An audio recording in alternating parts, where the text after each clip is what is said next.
A new era is upon us. Pluto is in Aquarius for 24 years of continued enlightenment. Saturn direct is in Pisces, and Mercury is retrograde. All this and more on Namaste Today live.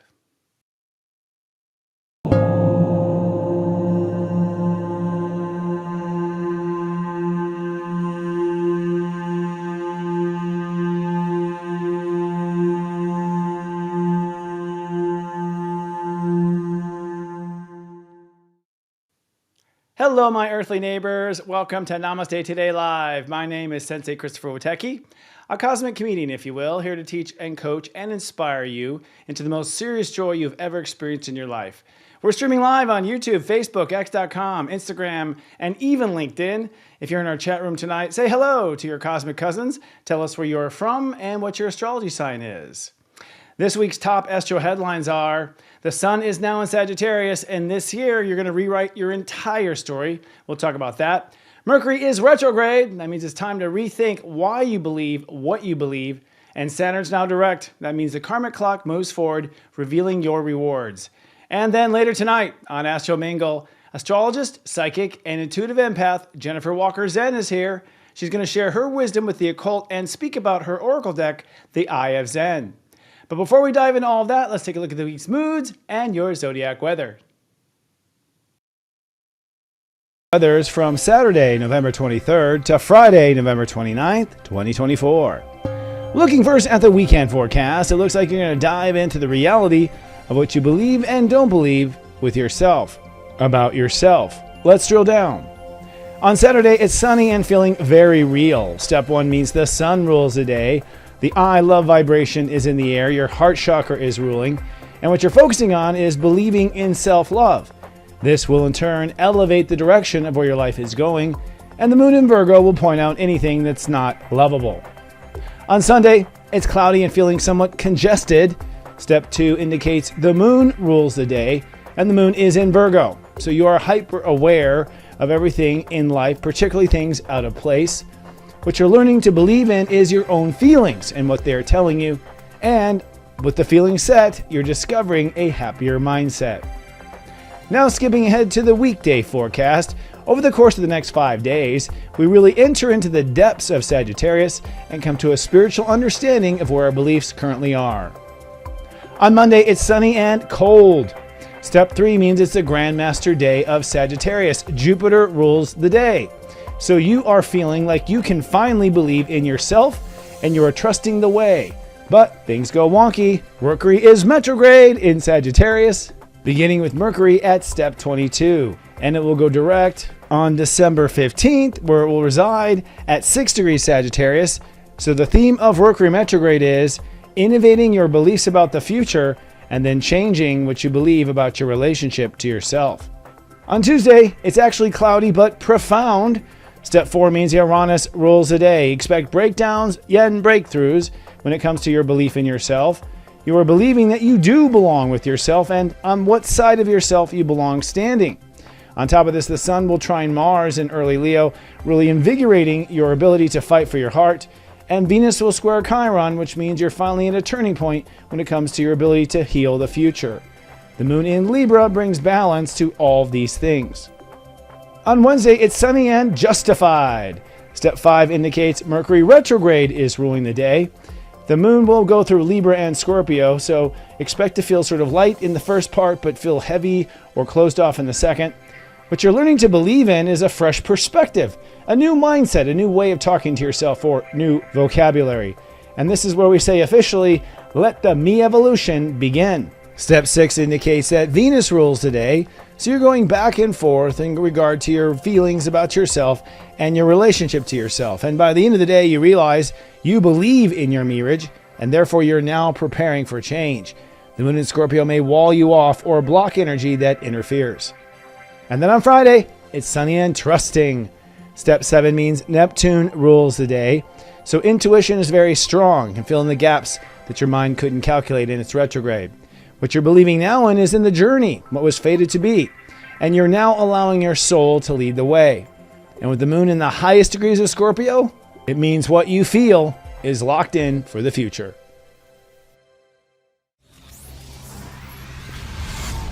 It's serious joy.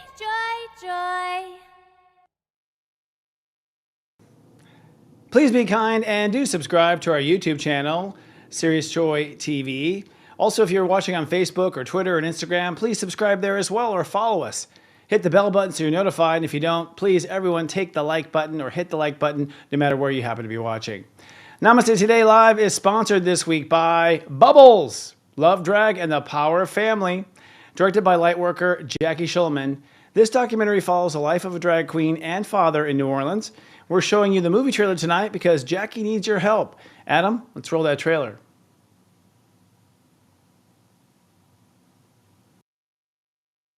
You know, if some people just never get to feel beautiful. The girls come walk for me. Throw shade like a lady and move your feet. I may be huge now, but I was like a little kid on a corner, and I'm watching these drag queens come out, and it was the scariest thing in my life. Now I'm a big drag queen. How does your dad look?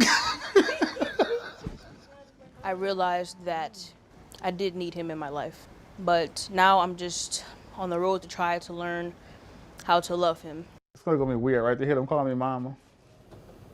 I don't care about that as long as they don't call you dad. It's your job to, with every breath in your body, to make sure you can try and save your kids and prepare them for the world. You can't avoid the gun violence. You can't avoid the homicides. And it's like no matter where you live, nobody's safe. New Orleans struggles with venues and places to do drag, especially in the black community. We just don't have it. Within the last year, 5 venues are open and closed down. We work so hard and we're not able to do it. Some people don't have nothing to live for other than that. Drag is amazing. It saves so many lives. It's like I don't know what the gay community would do without it. I've come to the conclusion that this is definitely an assignment sent from God. So until He says I'm done, I'm not done. When I get my place, that's my dream. You know, have all the bells and whistles you need to have an amazing drag show. So it is really hard, but family can overcome anything.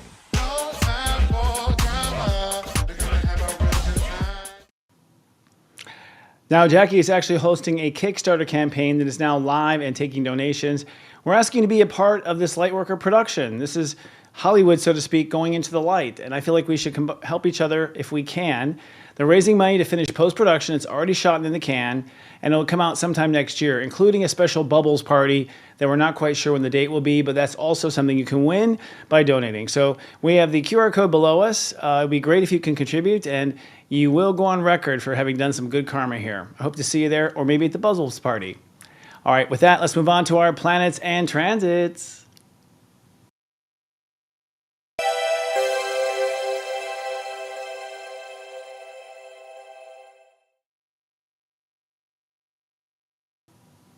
Before I dive into the planets and transits, I just want to remind everyone, Serious Joy is holding a White Light Friday sale. That means we have a big present for you. Next Friday, which is the day after Thanksgiving, we're calling it White Light Friday because we think we should bring some light to Black Friday.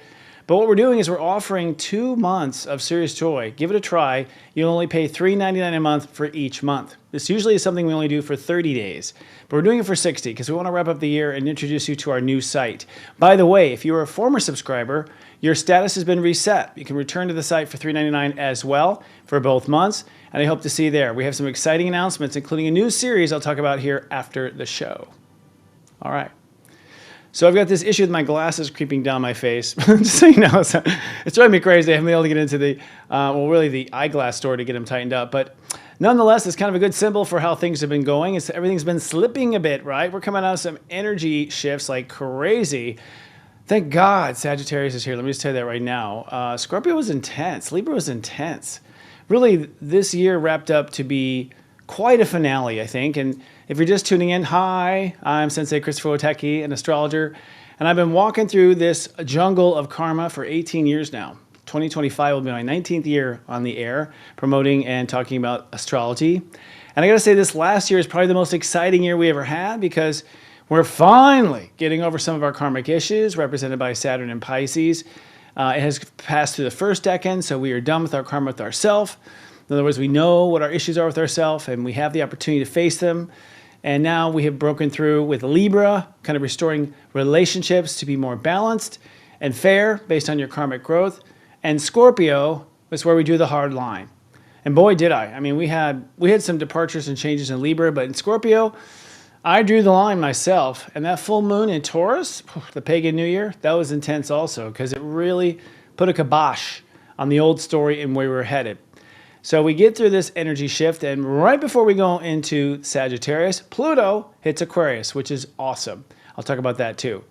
But let's talk about what's about to come ahead. Sagittarius. We are already in Sagittarius. We entered into, I think, step 1 earlier today. Sagittarius, if you don't know, is the I believe state of awareness. All 12 astrology signs are actually states of human awareness, and Sagittarius is our belief structure. So every time we get to Sag, we usually do a belief structure upgrade. And this is the direction we're pointing, our point of view, our opinion, our educated opinion. It is also our life purpose at the very top when we sort of kiss the galactic center every year at step 27.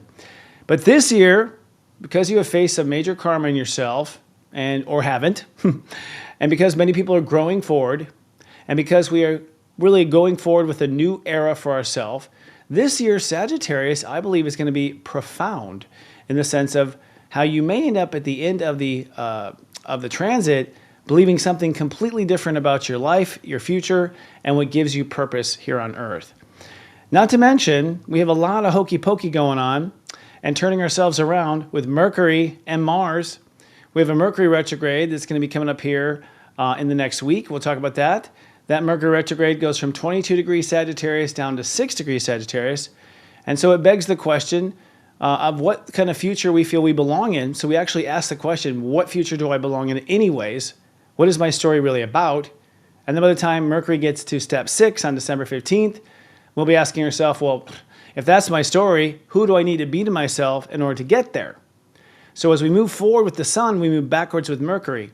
That sort of scissor effect of consciousness is a real unzipping of where you are stuck.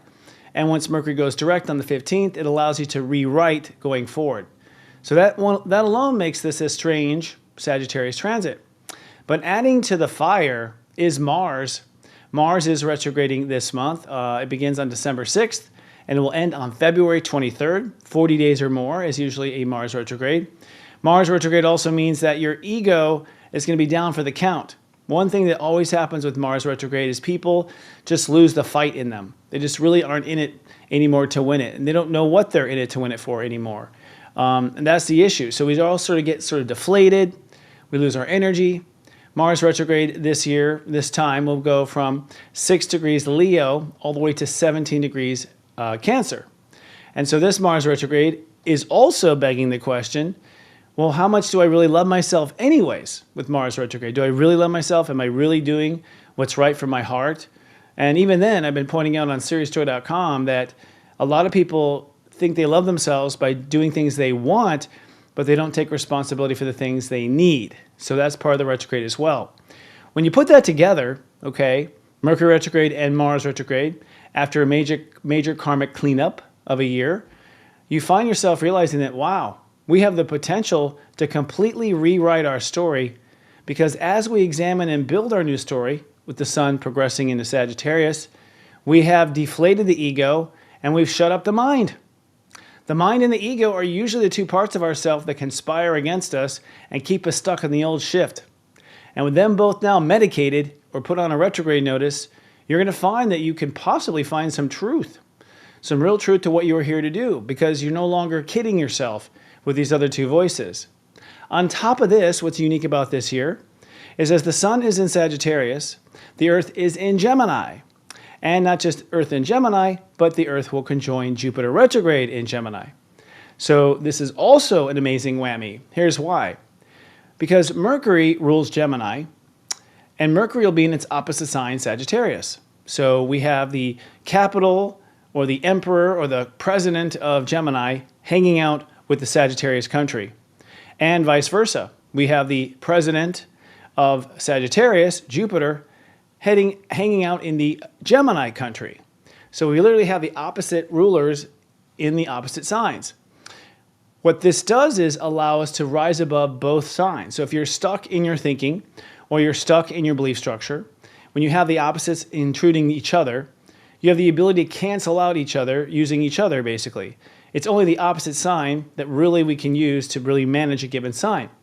So that gives us the golden keys to the kingdom. We have the ability this year to really, you could say, see through the belief structure problems with Mercury in Sag and retrograde. And we have the ability to reprogram the mind with Jupiter in Gemini. In essence, what it means is, in one fell swoop, we have a very unique season of Sagittarius where we can go through and upgrade what we believe in, and upgrade what we believe our story is every day, and upgrade what we believe our purpose is. And while we do it, our ego isn't interfering, our mind isn't interfering, and our mind is helping us rewrite our beliefs, and our beliefs are helping us reprogram our mind. In essence, it's a powerful season. Now, I don't think it'll necessarily be experienced that way. I think people are going to feel confused, not know where to go, kind of feel lost. For those people who are sort of in the struggle bus, as I like to say, which is that you're still under the impression that the world happens to you instead of you creating the world. I think for those people who believe that they need the right president, or they need things to go their way in reality for them to have their dreams come true, I think it'll be a spiral sad 6 weeks, unfortunately, because when you look at the evidence from that perspective, that you're stuck with what you get, you could easily take that freedom that Mercury and Jupiter are offering and write a horror story. So we'll have to kind of keep an eye out for our friends and family who might slip down that rabbit hole, and just sort of grab them and say, hold on. If nothing else, since they said wait till February 23rd, at least then you'll feel your strength come back and you'll have a fighting chance. So let's kind of keep an eye on our friends who may go hopeless in that regard. For those of us who are aware, I'm super excited because, for one, you don't have to stop just because things are retrograde. In fact, I actually will polish my projects. I actually usually develop projects and launch new things in a retrograde or over retrograde because I don't have the distraction of life going forward like it normally does. It's finally quiet. Less people need me in that time. Everyone's introverted. So I find myself leap ahead. I love retrograde, especially Mercury. Plus, the other thing about Mercury is that it's my belief when it retrogrades, you flip polarities in your mind. So, Gemini, our mind, is pretty much two spheres. It's logical and it's intuitive. And so when Mercury retrogrades, usually the person will switch whatever they are, foremost about, like whatever they are primal about. So my primary is actually intuitive. When Mercury's direct, I'm mostly intuitive. So I'm kind of floating around, hard to pin down, not making sense, But then the dominant sphere goes to logical in retrograde for me. And then I get really sharp, can, balance a checkbook, make decisions I had been waiting on. So you have to sort of get to know yourself. I haven't found anything in the chart really that represents which sphere is dominant. But usually when they have a high intuition or a high Neptune degree, usually that person is intuitive dominant. But it's a case-by-case basis. Get to know yourself, however, because that's about to switch. So in the upcoming week, what we're doing is we're going into the first decan of Sagittarius. And the first decan of Sagittarius has to do with how you believe about yourself, what you believe about yourself. And remember, here at Serious Joy, a belief is what your heart, step one, feels, step two, what your heart feels. Step one is your heart, step two is feels. What your heart feels is what you believe, 3. This is probably the most difficult part of understanding this, but once you get this, you'll be able to take control of your own narrative. The idea that what your heart feels is true is your truth. The complicated part is we've been raised to believe differently. We have false beliefs that tell us, well, what we believe may be our make-believe, we're told. That's just make-believe. Or we're told that we are not being reasonable, we're not being logical.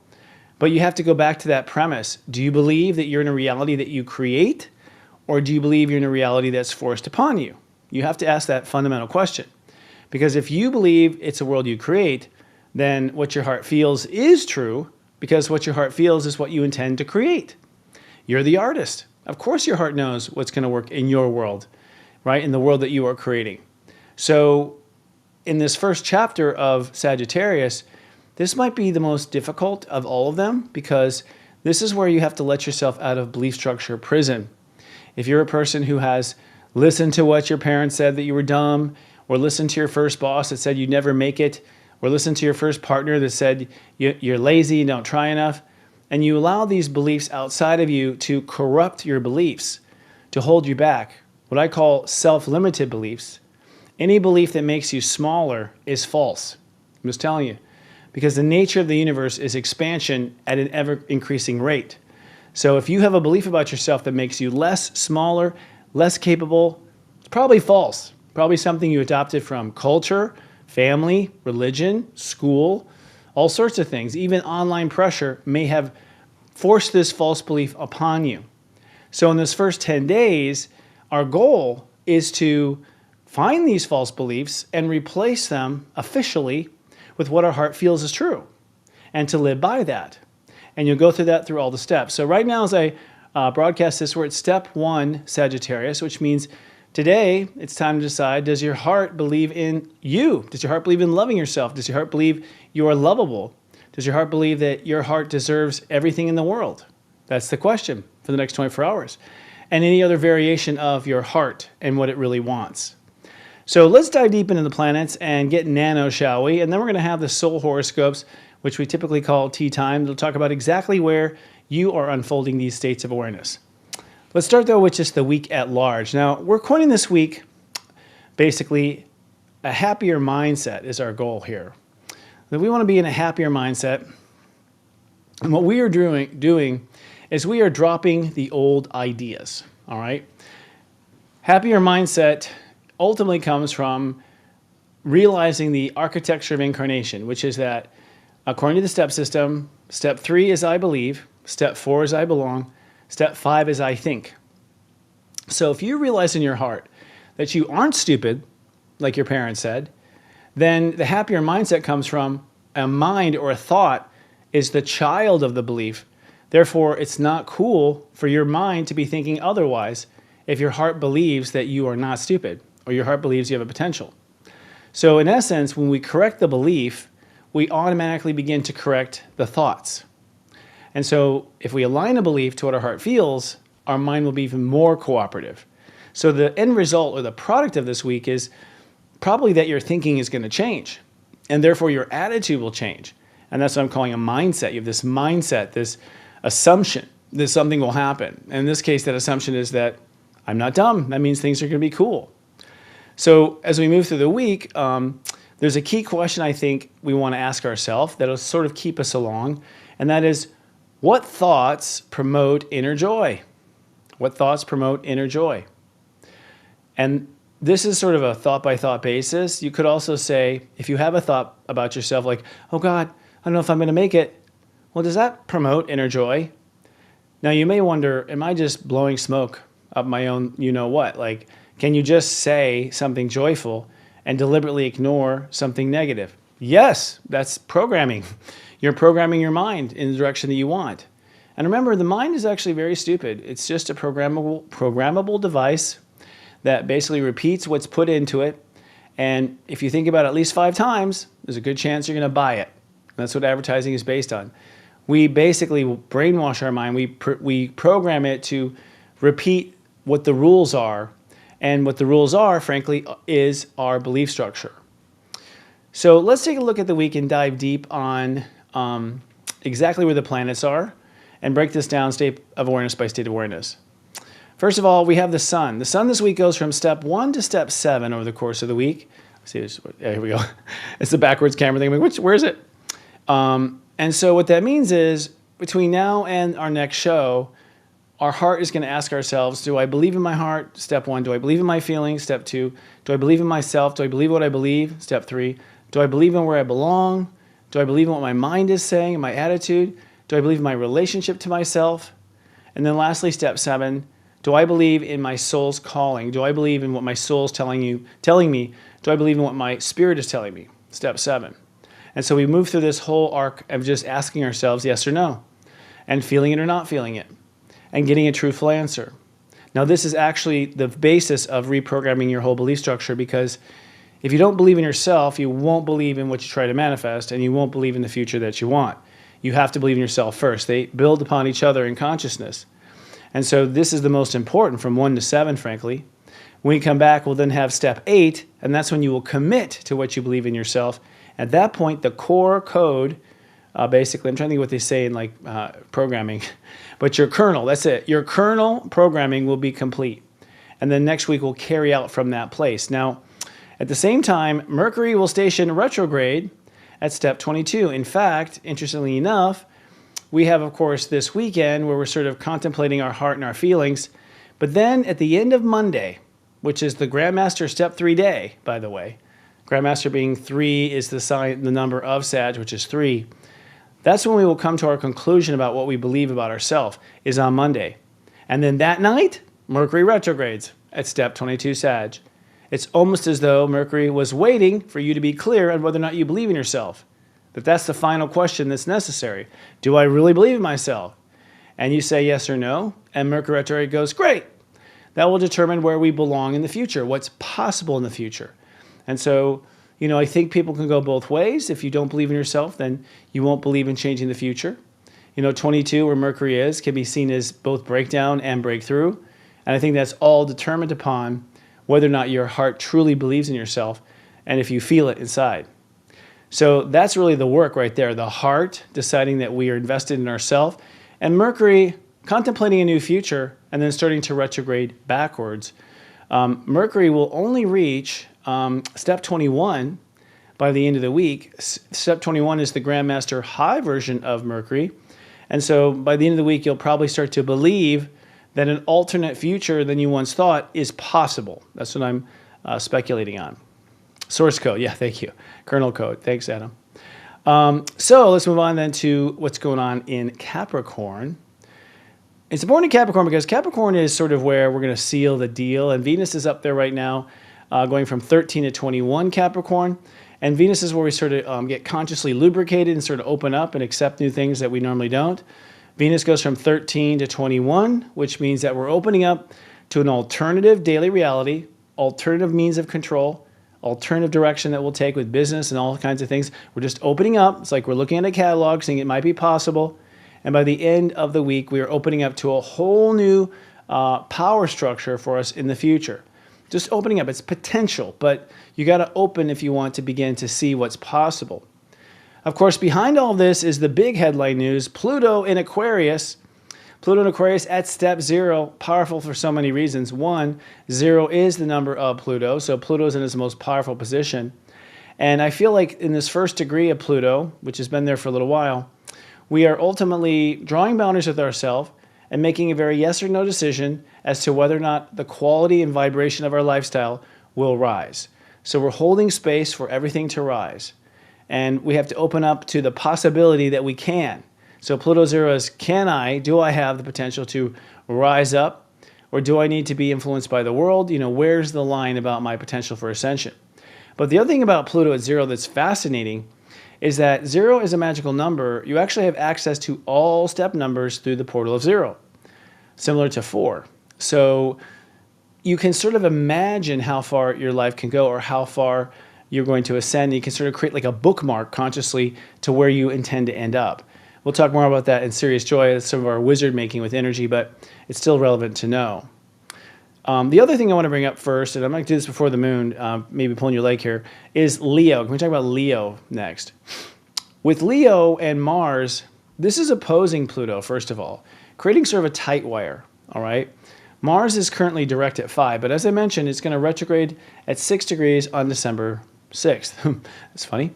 And so when that happens, Mars will take the consideration of a new relationship to yourself, a new response to yourself that's more loving. I feel like what you're going to ultimately do is you're going to realize, geez, I can't manifest what I want unless I love myself a whole bunch more. If nothing else, patch up where I failed to love myself or patch up where I neglect myself. And because Mars is opposing Pluto at 0, magic 0, this backwards energy in front of a solid planet going direct is another sort of form of vortex. It's a tight wire. And so as you reconsider Mars, you'll almost instantly be able to rise up or rise down with Pluto. In a nutshell, Mars in Leo means that your ego is there to love yourself like it never has before. And Mars retrograde indicates that once you realize how much love you need, you can pretty much set the destination of where you want to go with Mars opposing Pluto. They're sort of tied and they bounce back and forth. We'll talk more about it in our upcoming weeks, but I want to point it out there. So let's look at the moon and our emotions this week. The moon for tonight, tomorrow, Saturday, Sunday, and a little bit of Monday is first in Virgo. And you might hear me say Virgo. That's because the moon in Virgo is just going to illuminate every single detail that's not right and everything that's off, and, kind of like Goldilocks, this porridge is too hot, this porridge is too cold. Moon in Virgo gives you a precise read on how things are vibrationally. So this is actually a blessing that, during step 1, step 2, and some of step 3, we have acute ability to read the vibration. We can't lie to ourselves whatsoever. But it does mean you have to remember what you're reading is not what you will create. So be open-minded. I mean, just because you read it as not going in the right direction, that's a good read because you understand where to take it. If you don't know where you are, you can't figure out where you're going. So it's a good thing, but it may mean that things are partly cloudy, that you are sort of, picking yourself out from being too critical.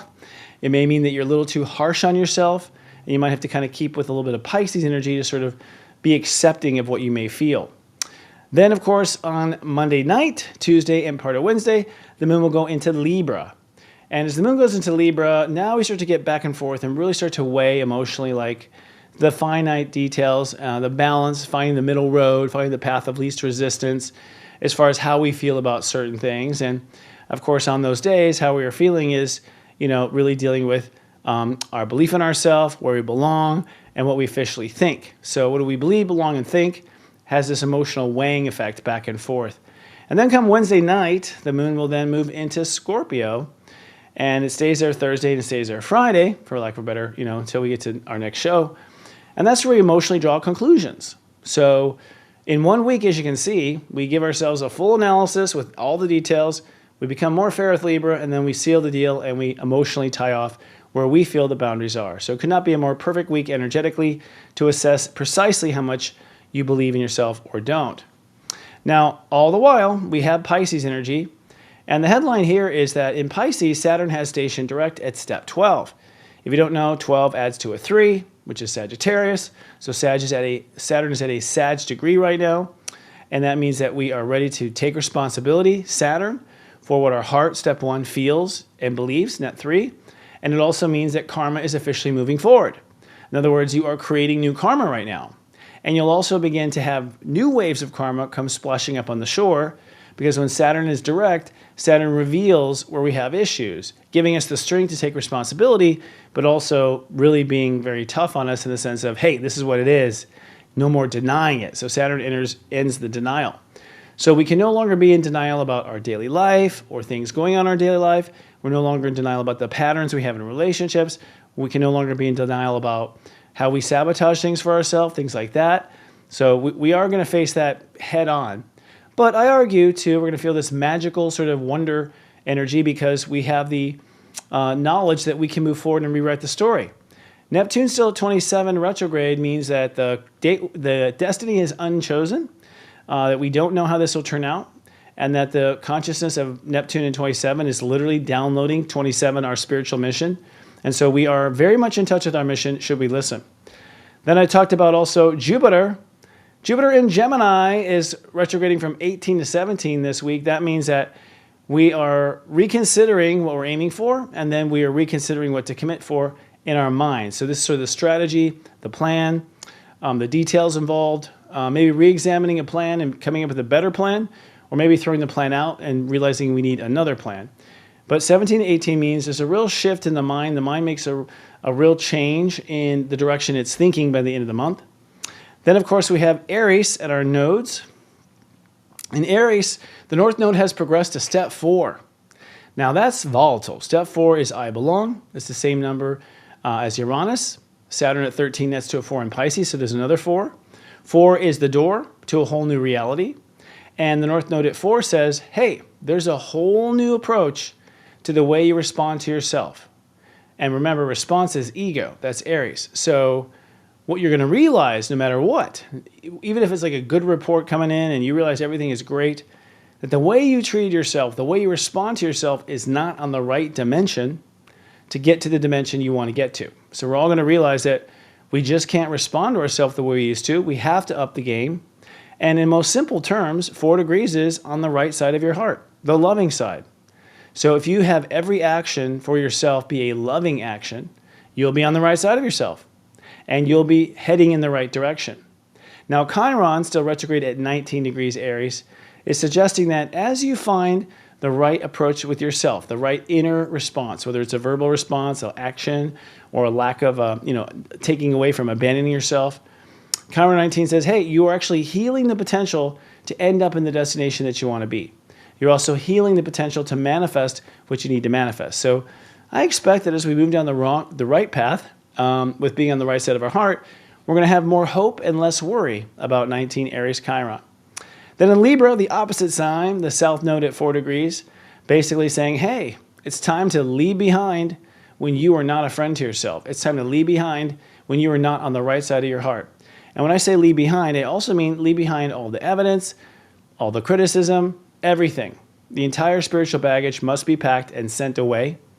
But Black Moon Lilith, which is our fear, is at step 16 Libra, which would mean that we may face some fears or shadow this week in regard to keeping our heart open and it going wrong. So those times you went with your heart and you got burned, those fears may come up, that shadow may come up.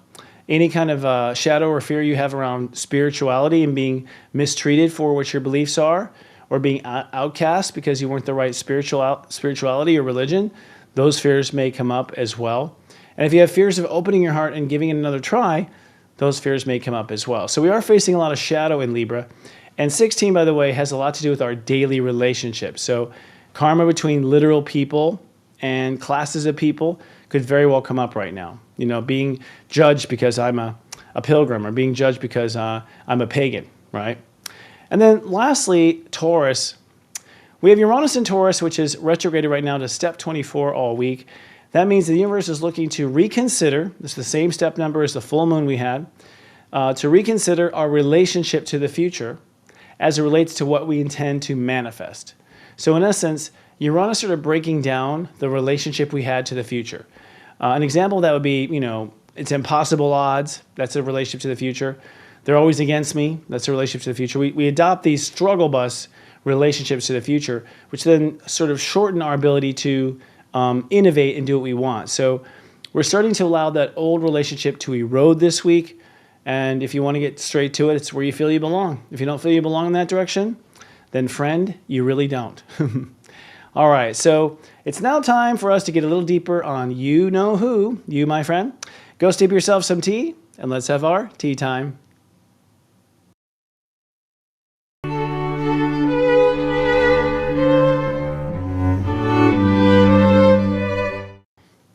Hello, friends. Welcome to our Tea Time Soul Horoscopes. So excited to be here. I'm loving all the chatter going on in the chat room. Thank you, everybody. I'll just put one more reminder. Do not forget, we are having the White Light Friday sale going on at Serious Joy the day after Thanksgiving. You can get 2 months for $3.99, $3.99 each month. If you've never tried my service, now come on. Would you give me just a small Christmas present and sign up? See what it's like? It's only $4. I just want you to experience what we offer. It's life's work, really, in our 8th year of programming at Serious Joy. And I don't think we're ever going to be this generous again, because next year we're restructuring our prices a little differently. So this is a way to sort of get grandfathered in, and a great way to try it out. SeriousJoy.com on the day after Thanksgiving. All right, so looking at the planets and this 12 signs, I thought this week I would kind of keep it simple for you to understand where we're headed. In each of the signs, the first thing I'm going to talk about is what the Sun in Sagittarius means for you. So this is ultimately where you are going to learn to believe in yourself in a different way. Where will you believe in yourself differently, or how will you have to upgrade that belief in yourself? Where could you use some code upgrades when it comes to believing in yourself? Then I'll talk about the Earth in Gemini, and how once you believe in yourself, you then, that comes second, because Gemini, or 5, step 5 is after step 3. In Gemini, the Earth, where are you manifesting a new way of thinking about yourself? You got to think differently to keep that belief structure humming. Then I'll talk about Mercury retrograde. I'll give you the specific points of what 22 to 6 degrees means for you in your sign, and what you'll be rethinking from top to bottom. And then lastly, Saturn direct in Pisces. We'll talk about where the karmic bus is pulling out, where you must now apply your wisdom, and where you'll begin to have new opportunities unfolding that could have been fated. So with that, let me just take a drink. I'm learning. Let's start with the Aries. Aries, the purebreds of the zodiac, you are basically learning how to believe in what your heart is telling you is true. It's time to believe with no evidence. Now, the truth is you have a lot more courage than the average sign, so you don't always need evidence. Quite often you jump without needing evidence, but this is one that's kind of personal. And this may be one that has to do with the fact that you just believe without having to prove it. A lot of Aries are willing to prove it. I'll prove it to you. You don't have to prove. You can believe in what you believe in and see what happens. So this is a strong belief. This is probably overcoming parental abuse or misguidance or brainwashing from something. But you are ultimately realizing that what your heart tells you is true. Now, with the Earth in Gemini, it means that you're going to be manifesting with yourself a new inner dialogue. If you do believe in yourself, then you've got to audit word for word, sentence for sentence, and see whether or not that smartass, your mind, is in fact promoting you or demoting you. Which is it? Is your mind really living up to what you believe, or is your mind going rogue with that strong Aries energy that you have? That's the back-end consciousness that has to happen. With Mercury in retrograde, it means that you are going to realize that your purpose could be completely different. Or you may realize that you're not happy with your current trajectory. You don't feel like your life has a real purpose. And so you may not know of a potential purpose. You just know this ain't the purpose you've been born to live. And so it'll start with that questioning of purpose and go all the way down to questioning your relationship with yourself. Can you really be who you need to be to yourself in order to keep that belief? Will you really be nice to yourself and hold that belief and purpose to be true? That's where Mercury direct will hit on the 15th. And then Saturn direct in Pisces means it is now time to move out and move forward with karma that you know about. Past life soulmates might be coming up. Spiritual communication might activate. If you have a past life where you were a reader or a gypsy or you were a psychic, it may start to open up, or you might recognize that you have always been psychic. But it is deep spiritual development that moves forward, starting with you really this week. You'll start to see the results. All right. Thanks for your patience. Taurus. I'm already feeling this, Taurus, let me tell you. Everyone around me is like, you're so sharp. I'm like, it's boundary structure time. You are learning how to believe in the boundaries you write for yourself.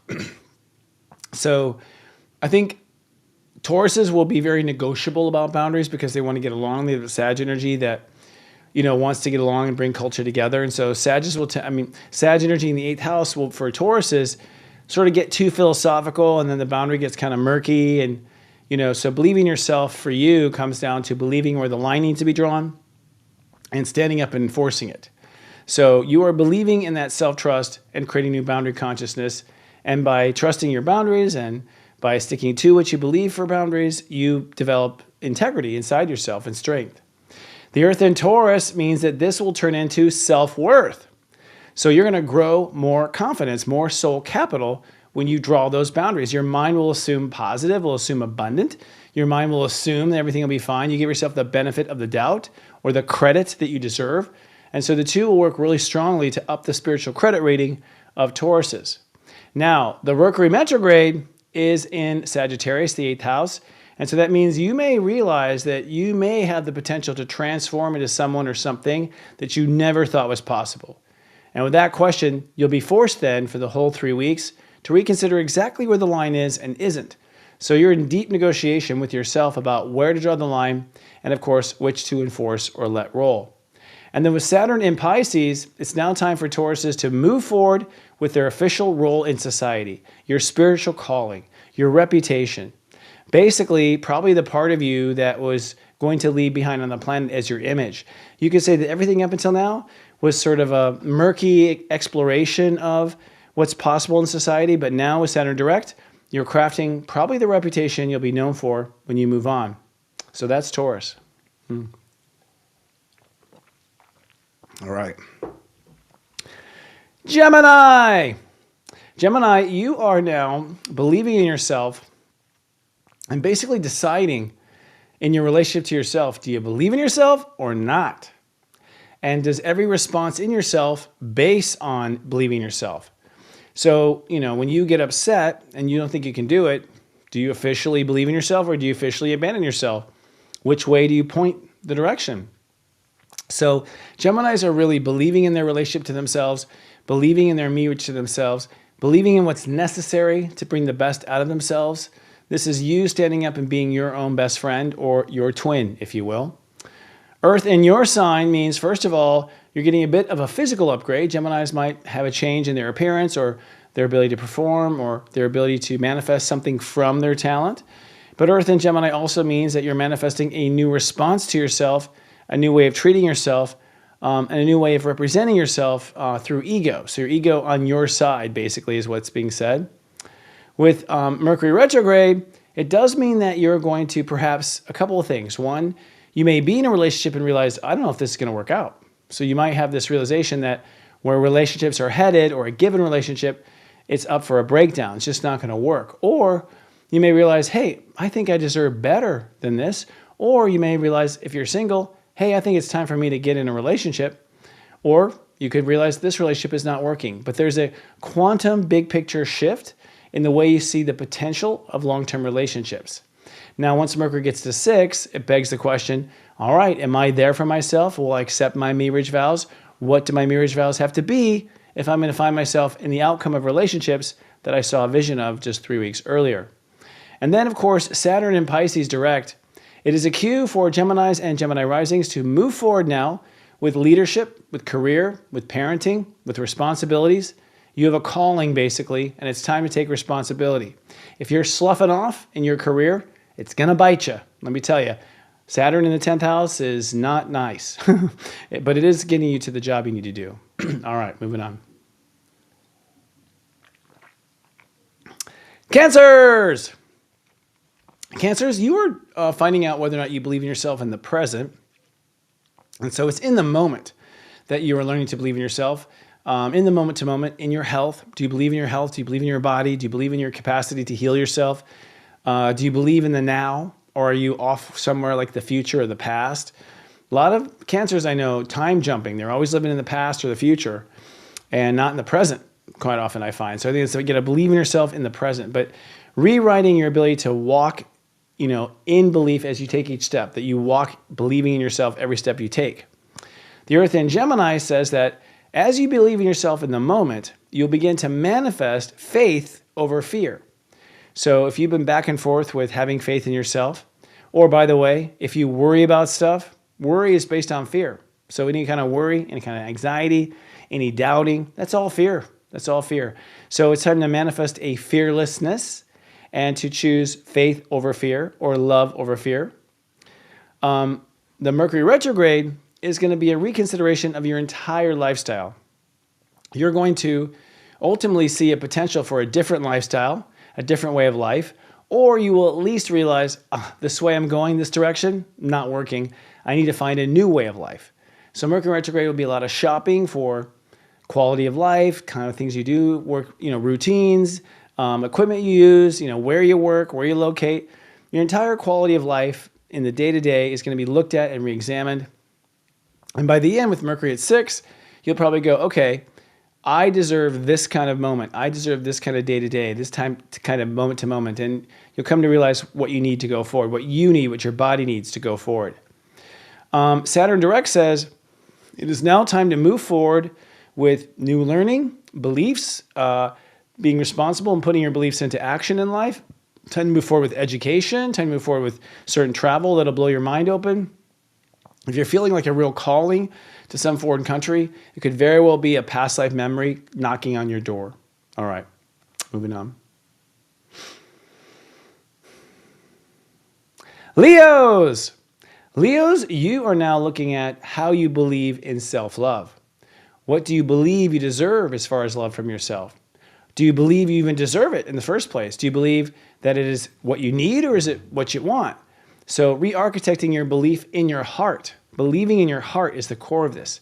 Believing what your heart is telling you is even deeper core. So this is Leo getting to the core of their power, the core of their roar as a lion. And I think this is going to be a huge makeover for a lot of lions I know out there. Now the Earth in Gemini says that as you take responsibility and your heart really believes in your heart and what you deserve, then the Earth in Gemini and Jupiter later in Gemini is saying, then you'll really know what to manifest, what stage to manifest in the world, what placement you need to take in the world. That will become clear. and you'll begin to manifest a new belonging, a new place in the context of society. Now, Mercury retrograde means that you're going to rethink what your heart truly wants. Leos are basically examining their personal dreams. They're examining what their heart has always desired, and they're re-examining what that big picture could be, what that dream of a lifetime could be. So they're really re-dreaming, the Leos and Leo risings. And once Mercury gets to 6, you're going to look at your mirage and how you love yourself, and whether or not you love yourself enough to be able to pay for that dream. Now, Saturn direct for you means it is time to move forward with new boundaries. Leos are going to be kicking butt and moving forward. They're going to be saying no. They're going to be opening up to things they haven't opened up to. It's time for a lot of Leos to jump into the realm of intimacy and allow people to get closer and come in to their hearts.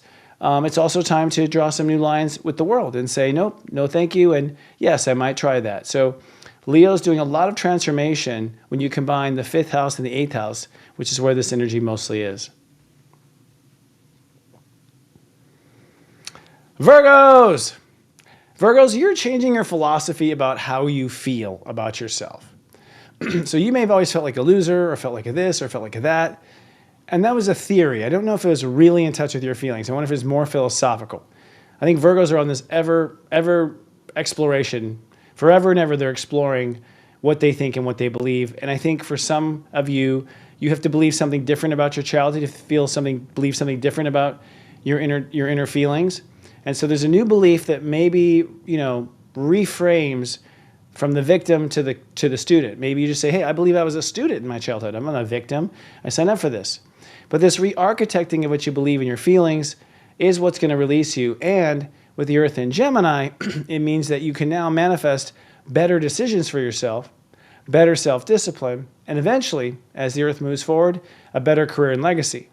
So by addressing your emotional foundation, you are in a sense opening up the possibilities of what career and legacy can be. Now, Mercury retrograde from 22 to 6 is you looking at the idea of emotional security. You're going to realize emotional security can be defined in a different way or in a higher way. Or perhaps you belong feeling secure in other means or a different approach. So you're going to realize emotional security can be redefined. It can become better. It can be innovative. And so you'll think through all your feelings about everything in the retrograde.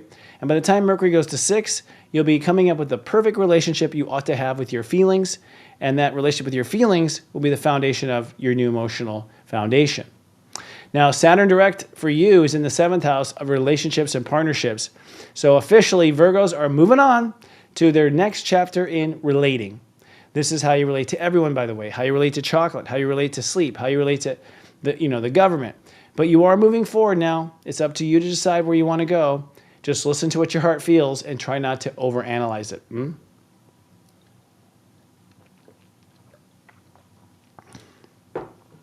Libra. Libra, you are now changing your belief about how to think of yourself.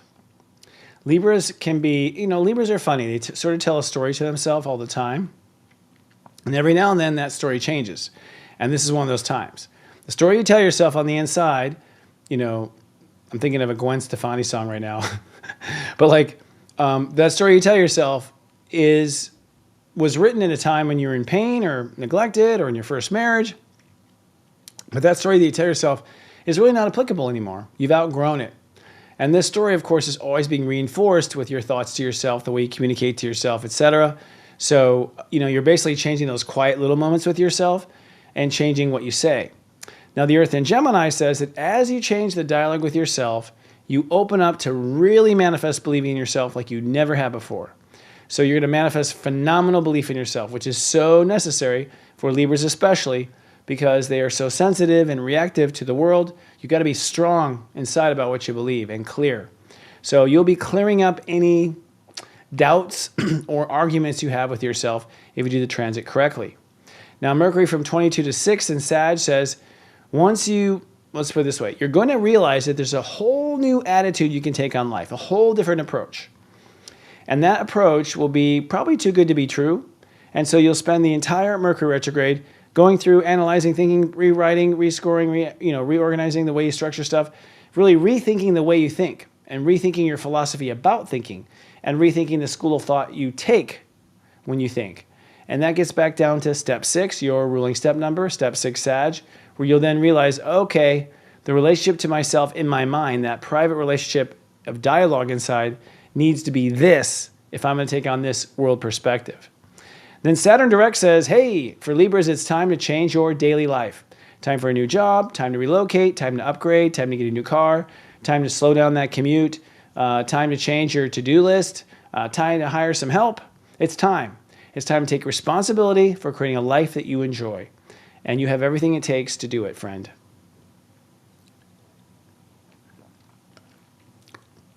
All right. Scorpio. Scorpio, you're changing your philosophy and belief about what you're worth. So, who knows what it was based on before? I think performance. I think you based your worth on performance. I think you based your worth on acceptability, how much people accept you. I think you based your worth on sales. Did you make the sale or not? You didn't base it on you. And so I think now Scorpios are taking that, power back and deciding why you believe you're worth it without having to explain things. Now, the Earth in Gemini, it means that you will then be able to manifest a trust in yourself that you have frankly probably never felt your entire life. So a new phenomenal trust in self as a result of upgrading your belief about what you're worth. This means you'll also change boundaries with yourself, and you'll probably enforce some boundaries with yourself as well in order to get that job done. Now, Mercury from 22 to 6 says that you will then rethink what the potential earnings you have. You may have been putting yourself in the wrong tax bracket. You might have not really been giving yourself a realistic expectation of what's possible when it comes to money, abundance, or fertility. So the big picture of 22 Sag is, whoa, I could be this. I could manifest that. I could end up, selling the company for this much. And then Mercury retrograde is rethinking, well, then what should this be? What should my credit be? What does that mean for income? So rethinking all the financials and all the investments and losses and taxes that would play into your ability to make this quantum amount of money or abundance. With Saturn in Pisces, I've got good news for you. It means that you're now moving forward when it comes to creativity and love. So love stories, your children, your relationship to your children, creative art projects, music projects, expression of the heart, performance, on-stage performance, dance, all of that. It's now moving forward. It's time to work past any of your karmic blocks around creativity and work around any karmic blocks you have about fertility as well. If you're trying to get pregnant or whatnot and have karma around that, you're now ready to face that and put it to rest for once and all, for all. All right. Moving on. Sagittarius. Sagittarius, happy birthday. I think we're going to see a lot of makeover with Sag. You got so much invested in you. Sun in the first few degrees is quite simple. Do you believe in the way you treat yourself? Do you believe in the actions you do? Do you believe in neglecting yourself when you neglect yourself? I mean, do you really believe that? Is that something you believe is supposed to happen? Or is that a bad habit you adopted from a relationship or from childhood or from something else?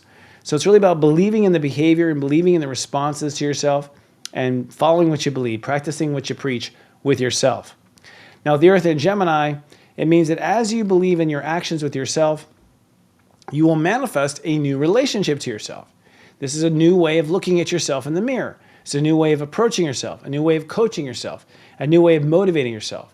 So you end up building this engine in the background, this other extra you that's there for you if you treat you correctly in the first place. Then Mercury in your sign from 22 to 6 says, all right, in all this thinking, you're probably going to imagine yourself as a different character with a different outcome or a different title than you ever would have thought. And so you may be considering a whole makeover as to the way you present yourself or what you do in the world. And as Mercury retrogrades, you'll rethink, reconsider, reanalyze, rephilosophize all the aspects of behavior and responses and wardrobe and hair and everything that goes into your image. You'll rethink all of that. And by the time Mercury stations direct on the 15th, you'll be ready to now think differently about your relationship to yourself and the treatment you deserve. With Saturn direct in Pisces, it means it's time now to move forward with the next chapter of your home, your family, facing feelings that are uncomfortable, facing feelings of trauma, facing karma with family. And that includes even, by the way, your roommates or what you live day to day in your home. So karma moves forward with growth and maturing when it comes to home, family, and foundation. All righty. We're getting close here, folks.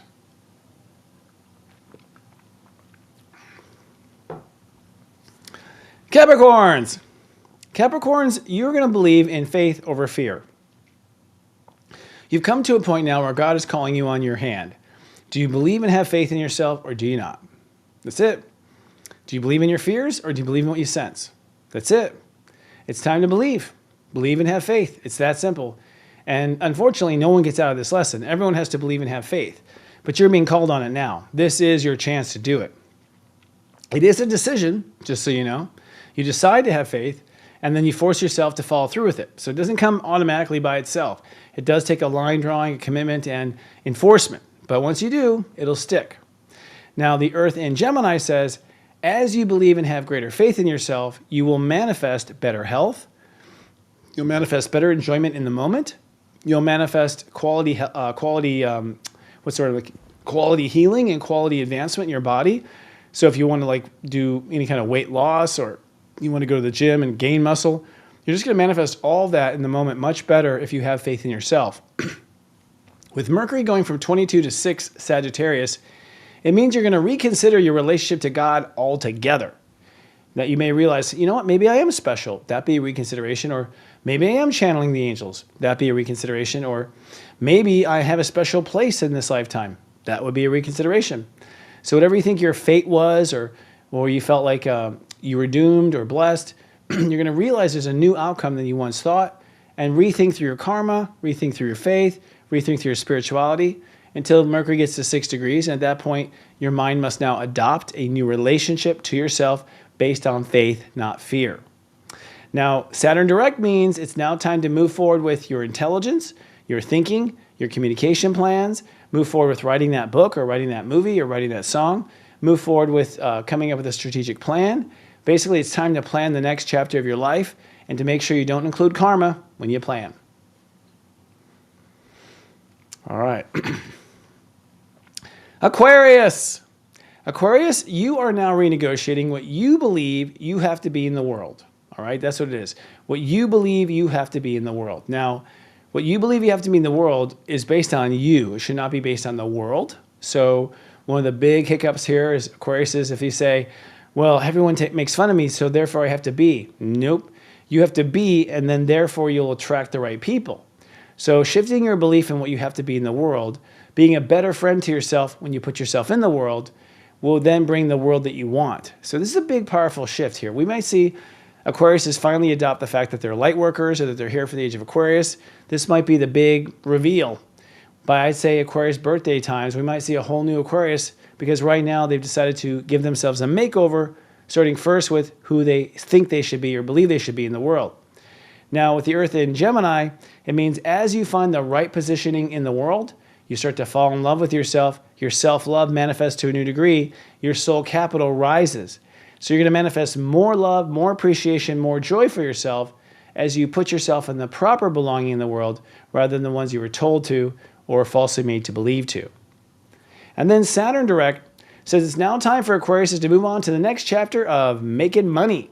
That is money, values, work, revenue, productivity, your debt load, refinancing. It's time to move to the next chapter and clear out any karma you have when it comes to money and being able to have a constant revenue. It does mean you'll be exposed to the areas where you tend to trip, but it also means you'll have the authority, Saturn, to overcome it and do the right thing. So excited for Aquariuses. They're about to get a raise. And then lastly, the Pisces. Pisces, you are basically coming up with a new philosophy when it comes to your belief structure. In other words, what do you believe in and why? And that belief structure has to do with decisions that you make as a result of those beliefs. So if you believe you're meant to be, let's say famous, then you make decisions according to, what you believe. So you're changing basically your belief decision-making capabilities. You're changing what you believe, what you believe should go into a decision, what you believe is most responsible, what you believe is irresponsible. This is you wrangling control over your 10th house and your capacity to have the career and the leadership potential that you want. This is really powerful. And as this happens, the Earth in Gemini manifests a new way of feeling about yourself. So once you make decisions based on upgraded belief in yourself, then you start to feel better. So you could say you were not feeling good because you weren't leading your life in the right direction, or maybe leading your life in a direction that you really believe in. Now, Mercury retrograde from 22 to 6 Sag means that you will have an epiphany about what your career and legacy could be. You might see a whole new level of what you can do on the earth, what you can leave behind as your mark, the impression that you can leave or the leadership you can reveal. And so once Mercury is at that 22 and starts to go backwards, you then begin to renegotiate with yourself all of your decisions, all of your commitments, all of your responsibilities in life, and see whether or not they can't be realigned to that new outcome. Finally, once Mercury hits 6 degrees, you'll realize you have to have a new relationship to self-discipline and a new relationship to decision-making if you're going to pull off this potential. And then Saturn in your sign, stationing direct now, says it's now time for Pisces and Pisces risings to begin to change your behavior with yourself. How you respond, the actions you do, how you put yourself out there, your responses to others, the character, personality. Are you charismatic or not? It's time to move forward, and it's time to end any karmic hesitation to be exactly who you are and live up to your potential. So I think we're going to see Pisces too be pretty much with the biggest makeovers that we've seen. They're going to be one of the big ones. Yeah, Pisces definitely, watch out world. We're about to see something really new. All right, friends, we're going to take a little intermission and powder my nose. But when we get back, we have Jennifer Zen coming here to talk about her psychic abilities and everything else she does in the occult right after this. Running a drag family called the House of Alexander. As the mother, all I can do is say what I would prefer my kids to do. Hi, my name is Jacqueline Schulman. I am director and producer of the Bubbles documentary. I've also been part of the Serious Joy family. I'm a step 29 Gemini, and I'm really excited to finally share my Diamond Egg project with everyone. I've been working on this for 3 years now, and I think it's a beautiful universal story about love, family, chosen and biological, and having a support structure around you to follow your dreams.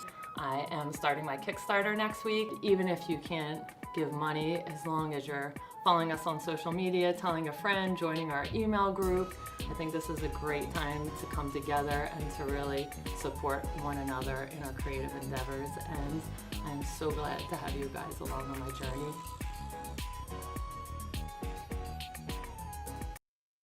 Others from Saturday, November 23rd to Friday, November 29th, 2024. Looking first at the weekend forecast, it looks like you're going to dive into the reality of what you believe and don't believe with yourself, about yourself. Let's drill down. On Saturday, it's sunny and feeling very real. Step 1 means the sun rules the day. The I love vibration is in the air. Your heart chakra is ruling. And what you're focusing on is believing in self-love. This will in turn elevate the direction of where your life is going. And the moon in Virgo will point out anything that's not lovable.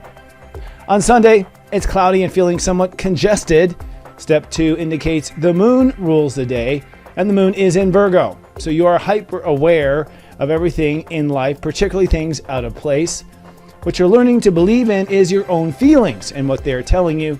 And with the feeling set, you're discovering a happier mindset. Now skipping ahead to the weekday forecast. Over the course of the next 5 days, we really enter into the depths of Sagittarius and come to a spiritual understanding of where our beliefs currently are. On Monday, it's sunny and cold. Step 3 means it's the Grandmaster Day of Sagittarius. Jupiter rules the day. So you are feeling like you can finally believe in yourself and you are trusting the way. But things go wonky. Mercury is retrograde in Sagittarius, beginning with Mercury at step 22. And it will go direct on December 15th, where it will reside at 6 degrees Sagittarius. So the theme of Mercury retrograde is innovating your beliefs about the future and then changing what you believe about your relationship to yourself. On Tuesday, it's actually cloudy but profound. Step 4 means Uranus rules the day. Expect breakdowns and breakthroughs when it comes to your belief in yourself. You are believing that you do belong with yourself and on what side of yourself you belong standing. On top of this, the sun will trine Mars in early Leo, really invigorating your ability to fight for your heart. And Venus will square Chiron, which means you're finally at a turning point when it comes to your ability to heal the future. The moon in Libra brings balance to all of these things. On Wednesday, it's sunny and justified. Step 5 indicates Mercury retrograde is ruling the day. The moon will go through Libra and Scorpio, so expect to feel sort of light in the first part, but feel heavy or closed off in the second. What you're learning to believe in is a fresh perspective, a new mindset, a new way of talking to yourself, or new vocabulary. And this is where we say officially, let the me evolution begin. Step 6 indicates that Venus rules today, so you're going back and forth in regard to your feelings about yourself and your relationship to yourself. And by the end of the day, you realize you believe in your marriage, and therefore you're now preparing for change. The moon in Scorpio may wall you off or block energy that interferes. And then on Friday, it's sunny and trusting. Step 7 means Neptune rules the day, so intuition is very strong and fill in the gaps that your mind couldn't calculate in its retrograde. What you're believing now in is in the journey, what was fated to be, and you're now allowing your soul to lead the way. And with the moon in the highest degrees of Scorpio, it means what you feel is locked in for the future.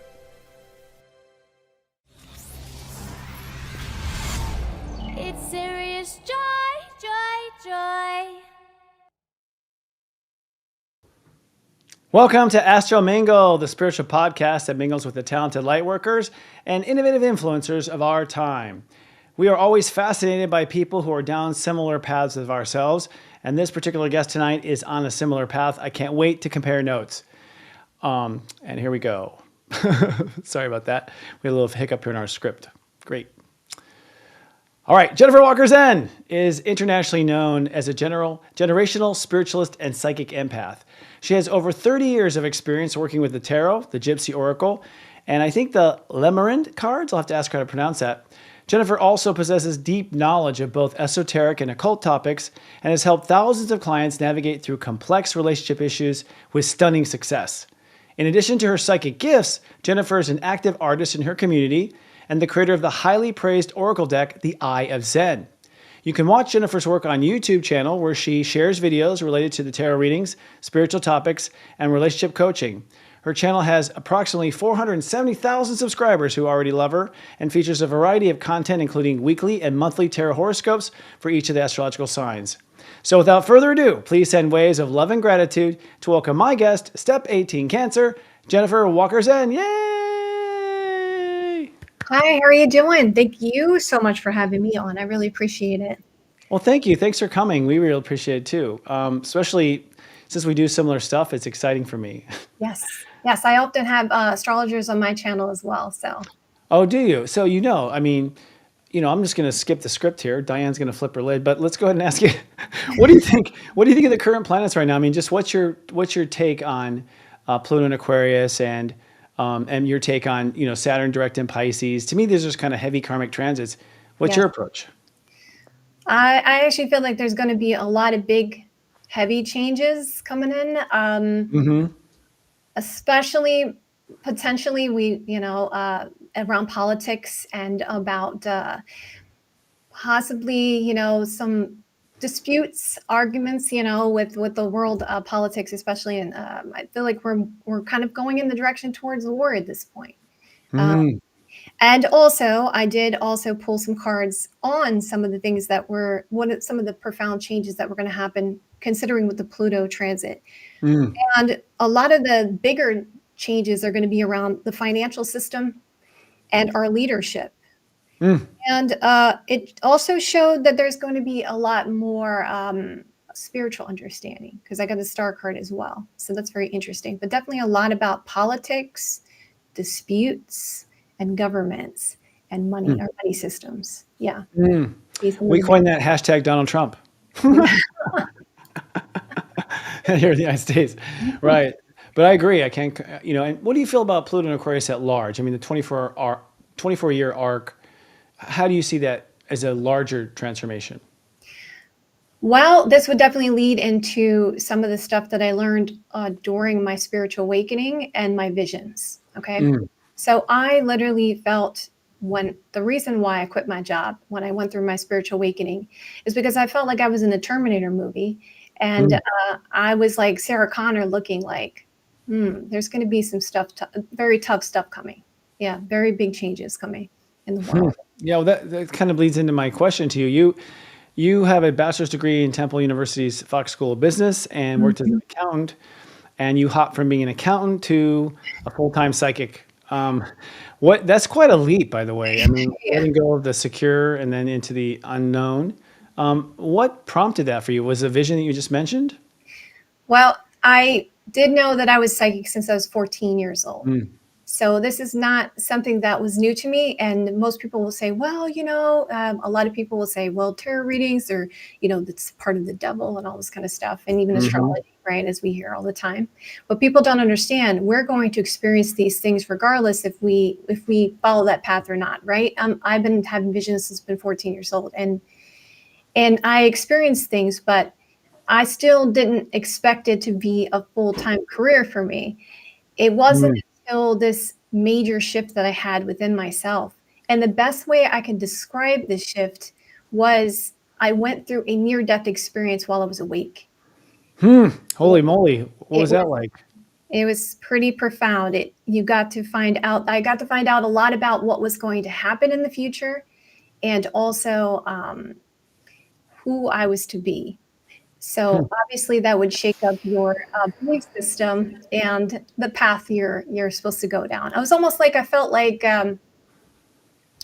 remember there was a lot of hype going on about the whole Mayan calendar thing. Oh, yeah. Yeah, that is when the shift happened for me. And I really feel it has to do with the fact that, there's a lot of occult knowledge about the yin and the yang, and it's the sun and the moon. If you look up a lot of occult text or knowledge, you'll always see the sun and the moon. There's a reason for that. It's because the energy is ruled by the sun and the moon here. So what I feel happened, and I'm sure you guys will probably have seen this in the world as well.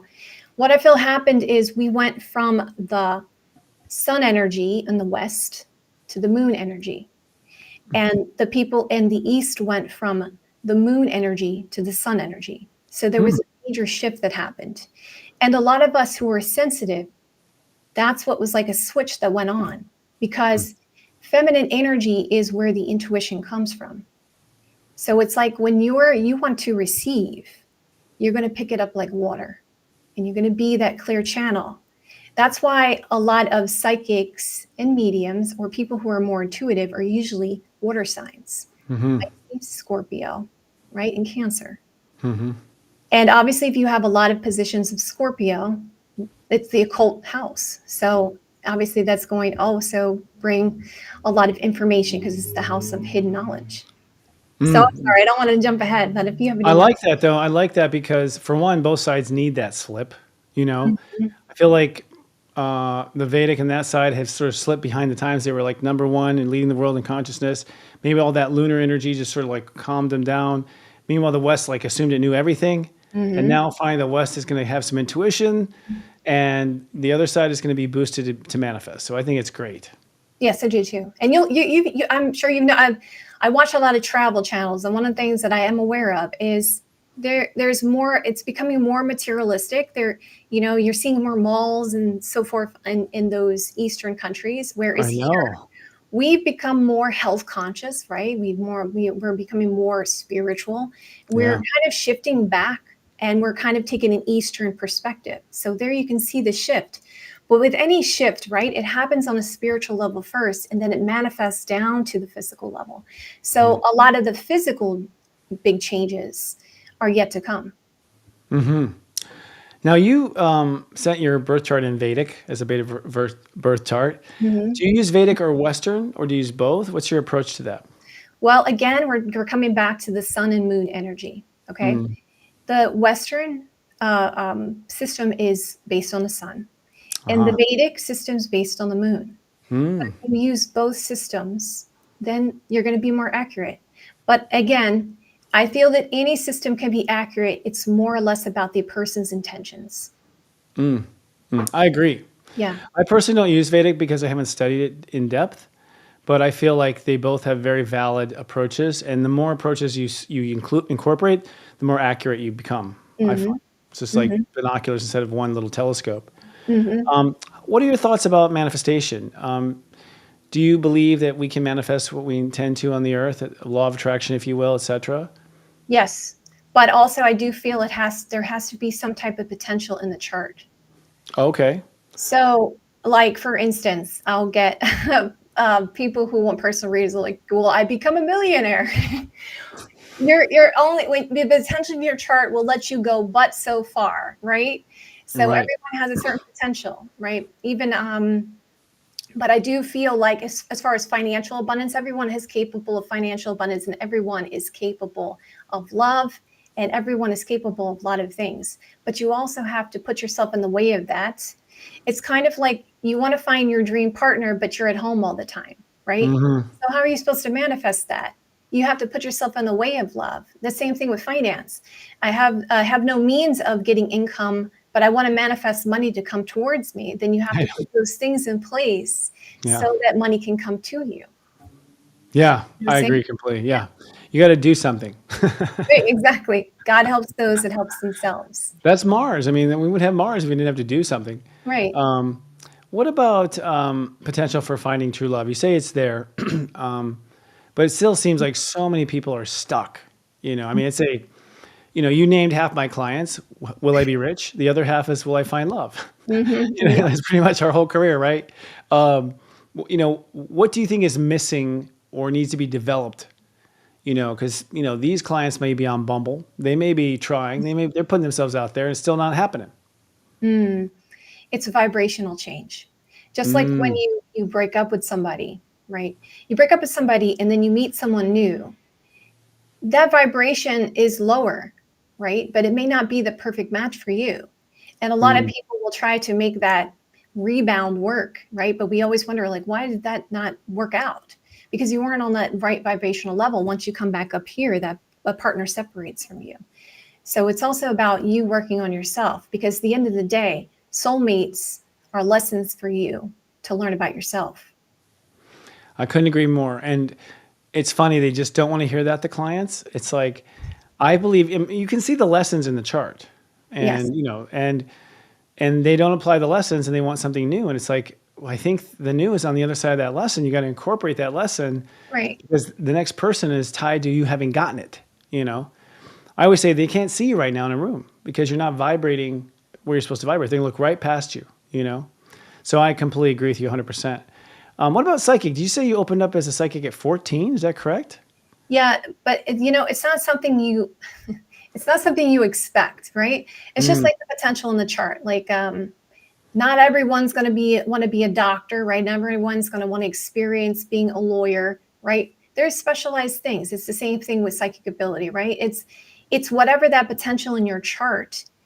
Because a lot of mediums and psychics will believe that, well, only certain people can become psychic. To a certain extent, that is true, because there needs to be that karma in the chart for that to be possible. But I do believe that the reason why we're here, all of us, is for spiritual development. So anyone is capable of developing themselves and gaining that ability, right? So it's just a matter of us having, a lot of us don't have people out here, not everyone out here wants to have that kind of experience, more or less. So why did it happen to me? I think that because when I went through finding out my grandmother had cancer, it triggered something within me. And obviously Scorpio is 8th house, death, dying, so forth, so on. I feel like it triggered something profound within me. And also my uncle, who was the reason why I started reading tarot. He was estranged from the family for many, many years. And so I didn't really interact with him, but he was a very strong occultist. He was the first person that took me to a spiritual shop and bought my tarot deck for me. I also feel like it was a part of, like, how you have things in the charts that will trigger something to happen and to awaken something within yourself. So I feel like the fact of the matter, I was dealing with the pain and the hurt about the cancer diagnosis, and then my uncle coming back into my life, that helped trigger this. And when I got the vision, that was the first time I had the vision. After that, it just continued on.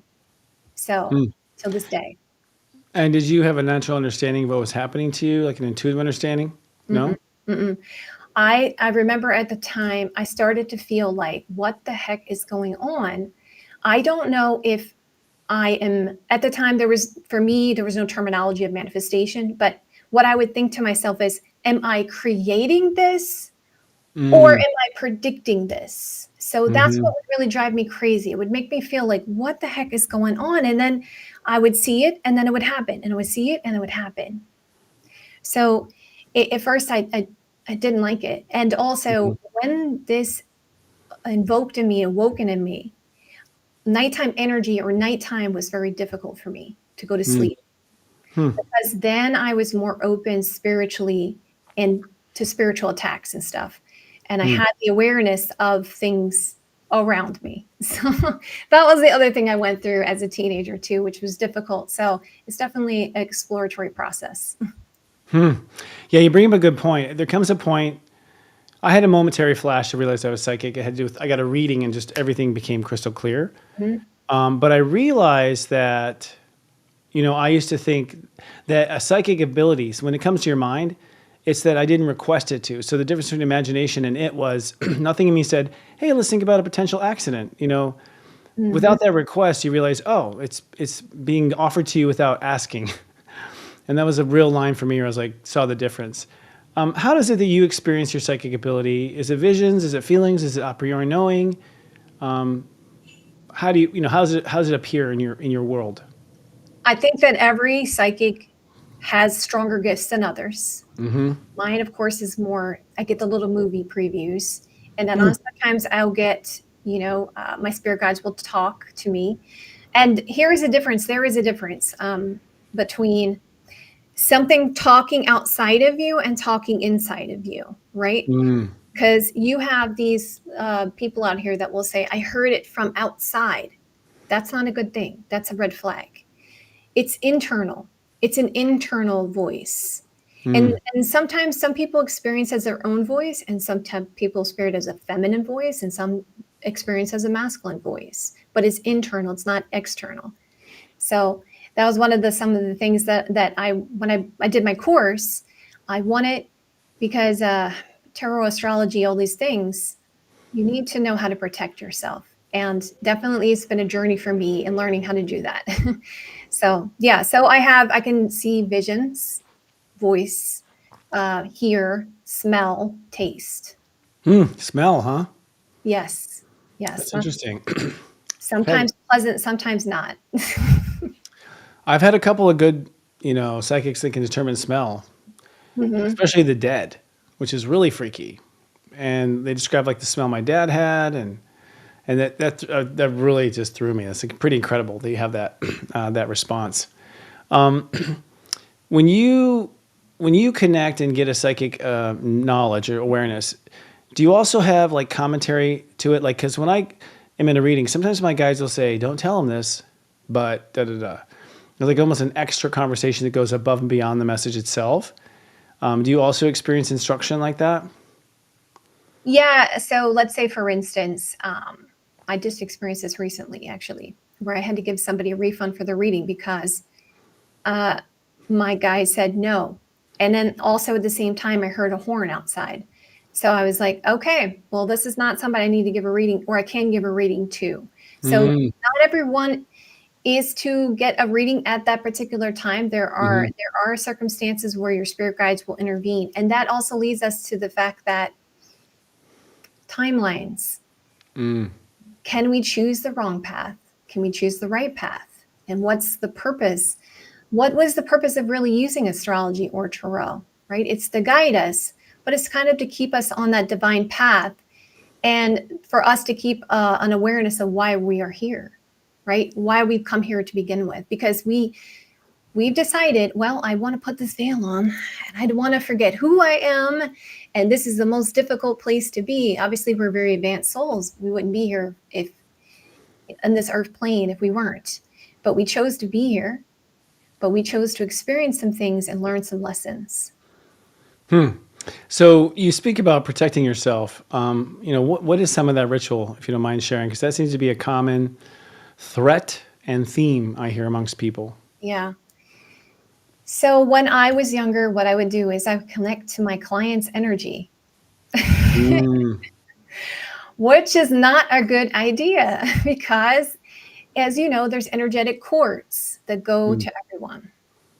So the problem when doing that is the reading will come out confusing The reading will come out where you can't focus, or the reading will come out with a sense of sadness because you're operating from that person's energy.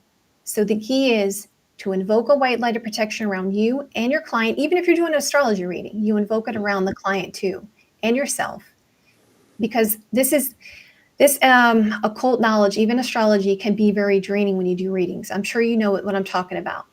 If you do enough astrology readings, after a while, you feel very drained. So There's a limit. Yes, there is. In a day, there's a limit in a day.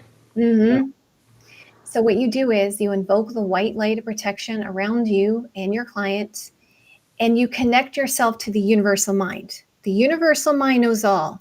You draw the energy down and you become receptive to it. That's how you do it. And then I always ask for my spirit guides, guardian angels, and ancestors to protect me. Yeah, I found in particular that I can't do in-person readings anymore. It's just too much. I'm too energetically, my body's too sensitive, and I can't put up a firewall big enough. I have to be through a Zoom window now, which helped a lot. Yes. But in a reading, I can literally feel the data coming through my crown.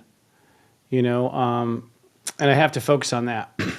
Not their facial responses. I found that, I don't know about you, but I think connecting to them too much came from a codependent childhood, where I was emotionally reading my family for the next disaster, emotionally constantly in touch with dad or mom, constantly monitoring everyone, looking for, something wrong. And so it took me a long time to disassociate, not read energy that way. So I don't know if you found that as a process, but like a lot of empaths who come from very sensitive environments, I feel like have a hard time protecting themselves. They do. And you're absolutely right about that, because the other problem is you can feel people's intentions. You can tell if they're telling you the truth or you're not telling you the truth. And I remember I had a best friend and she had this anger problem, but I could always tell, even when she didn't say anything, that she was angry with me, and it would make me feel like I want, and I used to feel that even with family members, I could just tell, okay, they're not happy with me. I could just feel it, and also I remember being in school and I was in the lunchroom and I felt overwhelmed by the energy that was in there. I just felt like I don't know what to do. I just want to crawl up because for a long time, I didn't like to be in crowds because I could feel everything all around me. It would overwhelm me until I learned how to protect my aura from it. Yeah, me too. And now certain areas of the country or the world is just too much. I just I haven't learned how to stay, safe in the overwhelming amount of the energy. Like cities are harder for me. Lower population for me is much easier. Yeah, I can feel that. So what about tarot? I mean, when did you start with tarot? How does your relationship with tarot deck work? You pull the cards and just go literally with the symbolism, or do you get like psychic awareness that tunes into that card? Well, I obviously started doing it when I was 14 because of my uncle. And, I was starting to use the whole reversal thing and stuff like that. And I felt that it would help me to kind of better understand when I got visions and stuff. What the heck was it trying to say? Or why does this person feel upset? Why do I feel like this person feels upset with me? Yeah. So like, it's very similar to what I'm doing now for people. Like, what's this person's intentions? How do they feel about you? What actions should you take? What actions they want to take towards you? So it's really good for that kind of information. So, and sometimes with the tarot, I literally don't even have to pull the cards to know what the cards are going to say before they say it. I don't know if you know, but I probably don't even need the cards, honestly, to do a whole reading. Right. Yeah. It's just a nice affirmation. I mean, pretty much for astrology, that's how I work. Yeah. I look at the planets and then it just tunes into a channel and just pours out. But if I sat there without the chart, it's just a nice physical affirmation of what I'm picking up inside myself. So you focus a lot on your readings on love relationships. Would you say love is a specialty of yours? I would say that if you look at the beginnings of my channel, you'll see that I was used to do videos on different things, spiritual topics, and so forth, so on. But I went with the energy of what the universe wanted me to go in the direction of, right? So obviously more people were more fond of my love readings than they were of my teachings at the time. So obviously they're more happier with them now. But at the time when you're starting a new channel, I guess you you just go with what more people want to see from you. So that's honestly. I can affirm that, though. I think the masses did shift. I mean, when I first got started, all they want to know is about money, manifestation, and relationships. That's it. Mm-hmm. No one wanted to listen to their karma, what they had to face. It was kind of a spiritual consumer-based society. They just wanted the junk food, you know. And then over time, I could finally get deeper on it and whatnot. So I don't know if it was you. I think it was them, our audience, you know. Mm-hmm. But that said, you probably become pretty good at relationships as a result. Like, what do you think is the common issue going on? If you can boil it down to the common themes in relationship issues.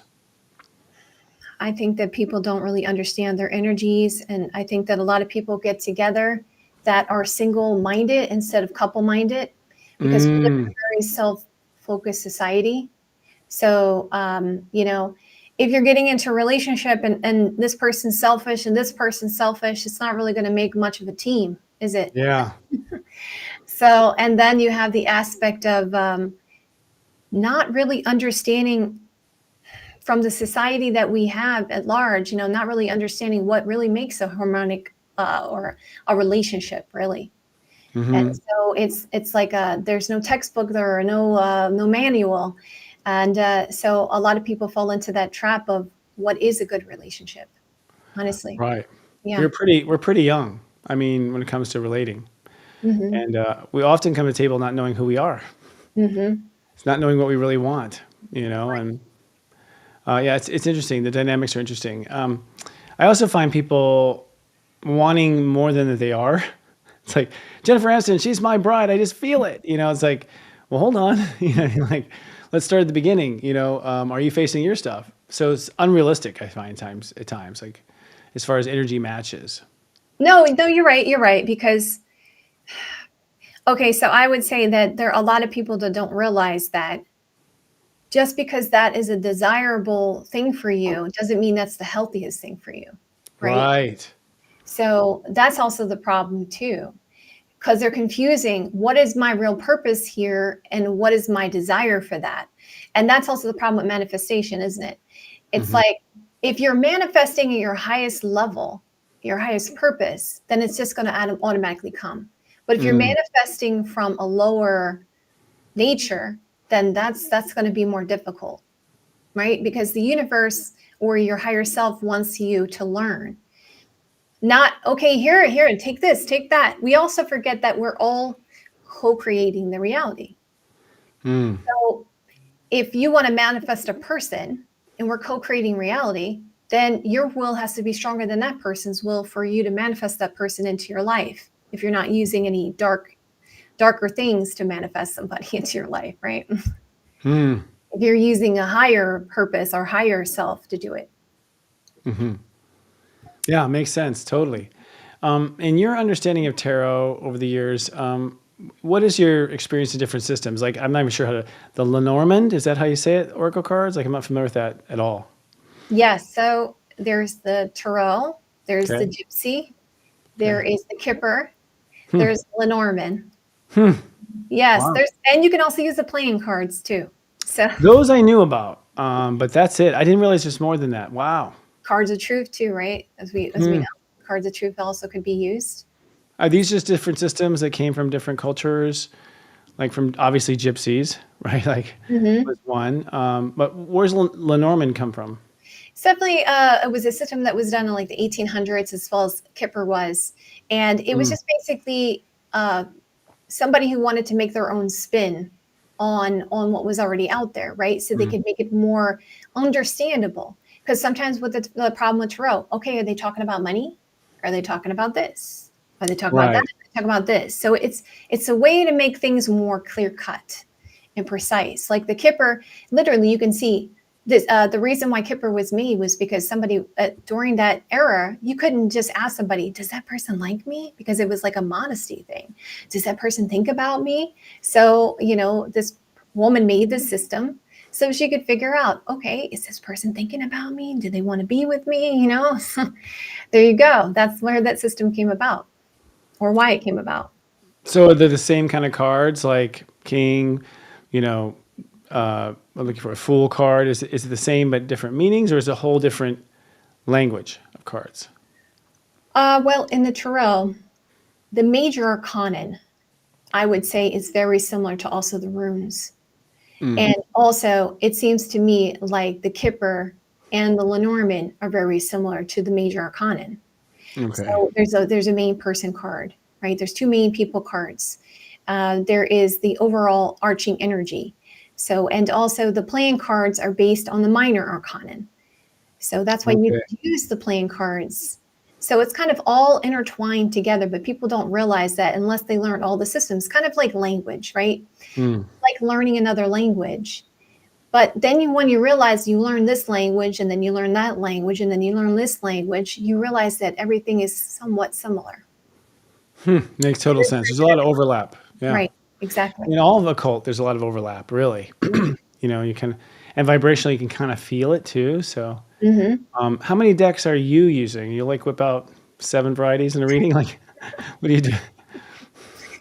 I like to do that because I like to get it as clear cut as possible. I have this thing where I think it's because I have a background of computer science, which is my first degree. Second degree is accounting. And then I went for IT technology and project management. That's when I went through my spiritual awakening during my graduate school. And I just have I just like to get down to the finer details of things. It's that part, my math part of me. I need to know, okay, are we talking about this? Okay, more information. So usually about 3 decks, So layer and layer. But it's definitely more of an advanced technique, because any new reader, they would overwhelm them. It would just be too much. It seems like the modern light workers are doing a lot of modality overlap, or getting a second opinion from other systems. When I first started, it was just one modality, and now people are blending stuff, and it seems like the resolution is getting higher to accuracy because of the blending. Yes, because even astrology, even numerology, all this is lost knowledge, right? Yeah. And there are, even with the Vedic astrology, a lot of the greatest discoveries that they found in astrology came from families that passed it down through generations. So we're rediscovering all of these things.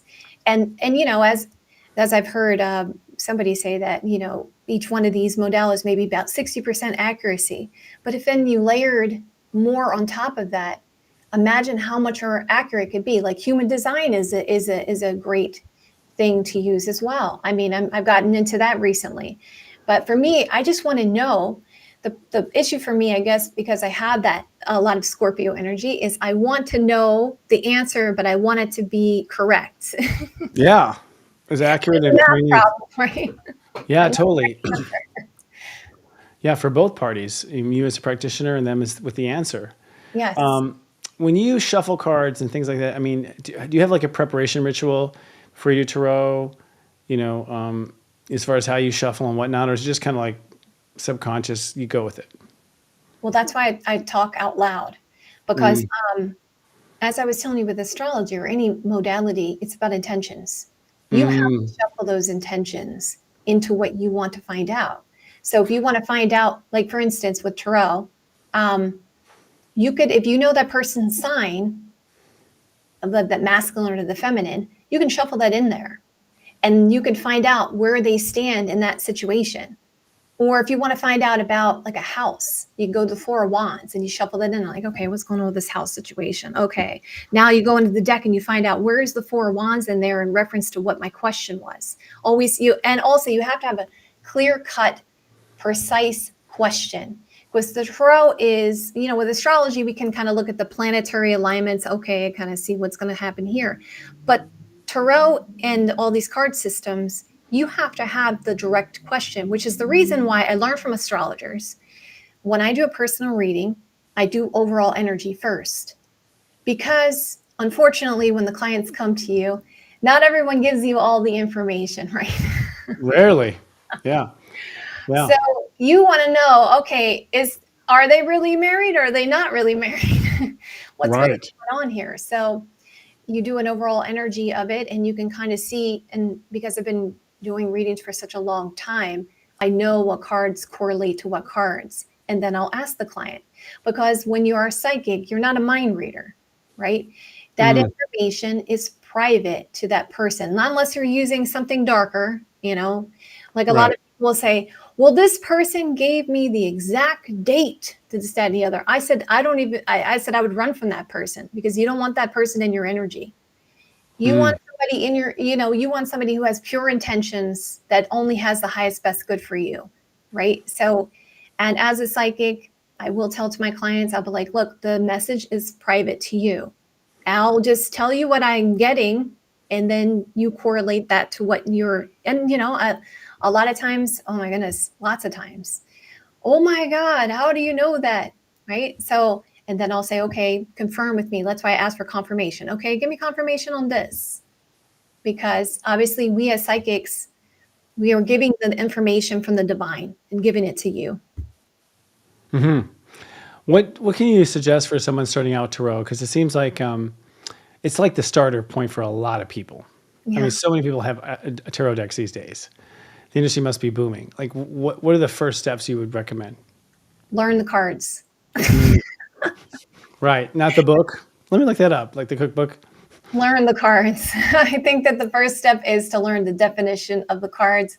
What really drives me crazy when I watch other readers, because I've been reading for so long, is the fact that their fundamental definitions are not there. You need a base knowledge for Yeah.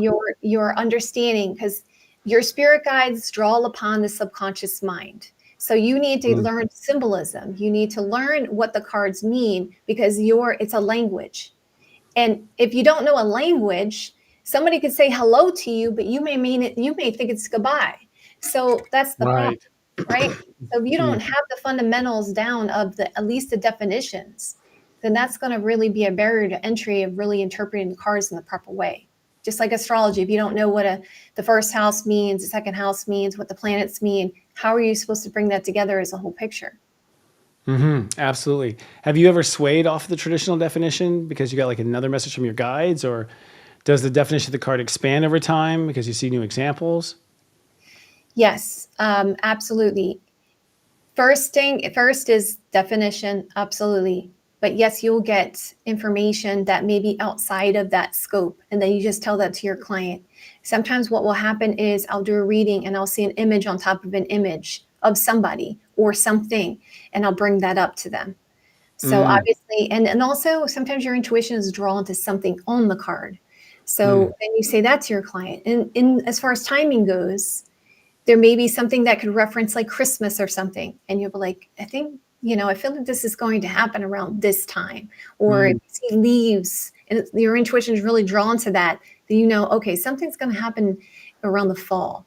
So it's kind of like the more you do something, the better you get at it. That's basically. Oh yeah. Yeah. Yeah. I mean, practice makes master. Just keep doing it, right? It becomes second nature. Now, do you find that tarot cards can be good for personal growth, or do you feel like it's more like a blood test on the moment? Like, does it have an overarching lesson deeper than the question? Yes, because it's a symbolism. Spiritual language is symbolism, and it's archetypes. So, and also if you do meditate on major arcanans, you can get more information. Let's say you spend 5 days with the sun card, you meditate on it. What exactly does that mean? Right? You're going to get more information, because in a way it is connected to astrology too. Right? And it's going to open up more things, more doors within you. So yes, it can definitely help you develop more. I mean, if you look at it, the Kabbalah, right? Each one in the Kabbalah, right? You have the chart, but each one of these is correlated to a tarot card. So as I was telling you about the middle way, right? You have the two pillars here, but this is the moon and the sun. This is what they are talking about with the Buddhists when they say the middle way. Huh. So this is as above, so below. There's the earth. there's home. And that looks like just a handful of tarot cards. There's like 7 points there. Yeah, there's Sephiroths, 22. But each one of those correlates to a tarot card.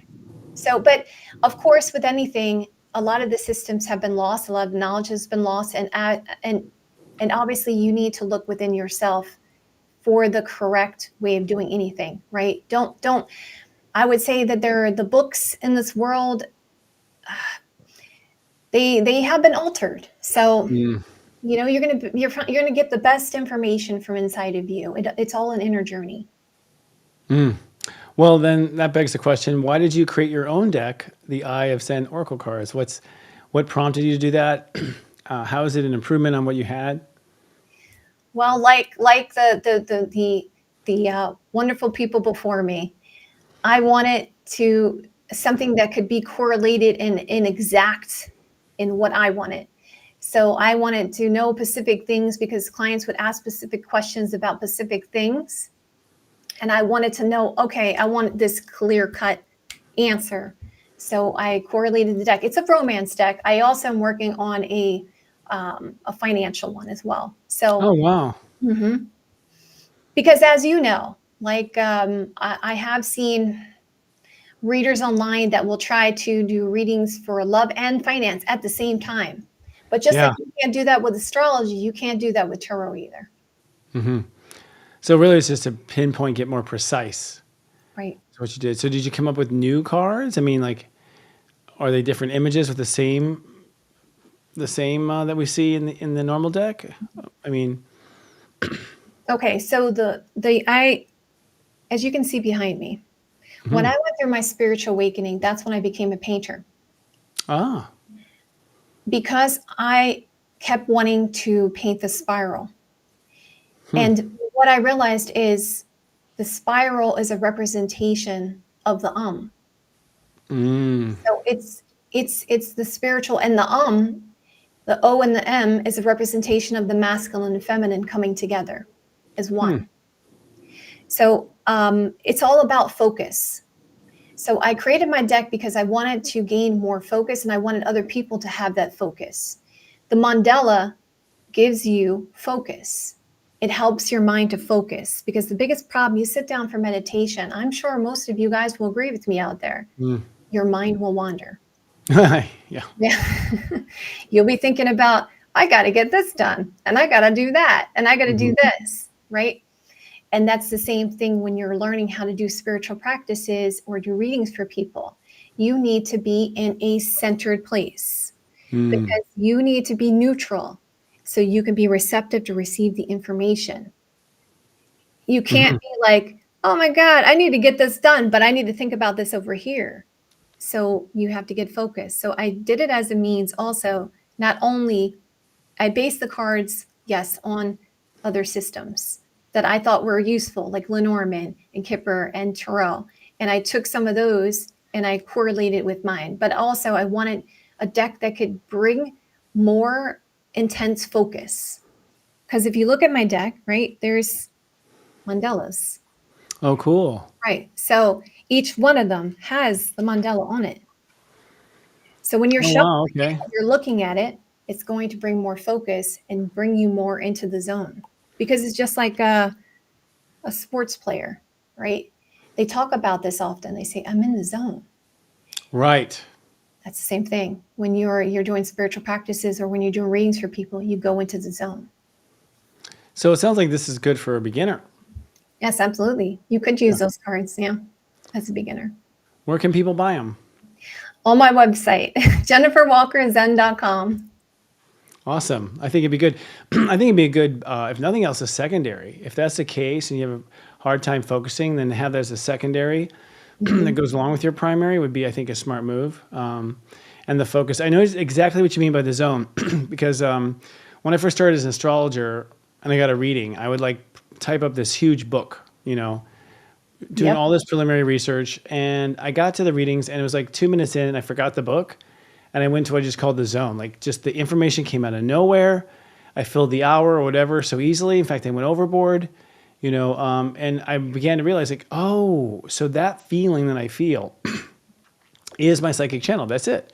That feeling of being in the zone. So it came down to trying to figure out how to get in the zone on command and things like that. But you're right. It's totally the zone. And you're right. If you have cards that will help people get into that easier, because I think that's one of the big obstacles to being a reader is finding that space and then trusting that space too. Like you have to trust what comes when it comes up. And sometimes you're tested that something ridiculous or outlandish comes through that zone. And then there's the courage of whether or not you're going to relay it or not, right? Yes, and that's the thing too that you have to remember too. If you're a reader or you're an astrologer, do the same thing in the same place all the time. So if you read your astrology, always read it in the same place, at the same place all the time. Because why? Because you're building up the energy there. I had found when I first started doing the readings on YouTube, well, at the time I was working as a food manufacturer. I had products in Whole Foods. And I had to demo, and I'd have to work out of the hotel, and I would find that the energy was so erratic, and I had to learn how to kind of work through that. But as I, made my YouTube thing full time, I realized that I could be more focused if I had that energy. And it's the same thing with meditation too. If you meditate in one place, you meditate at the same time, in the same place, in the same way all the time, because your body will just go into it like, You condition yourself. When you go here, like when I lay down on the bed, I want to go to sleep, right? When I sit on this couch, I want to watch TV or whatever I do. When I socialize, whatever. When I go to the kitchen, I go and eat my food. So it's the same thing.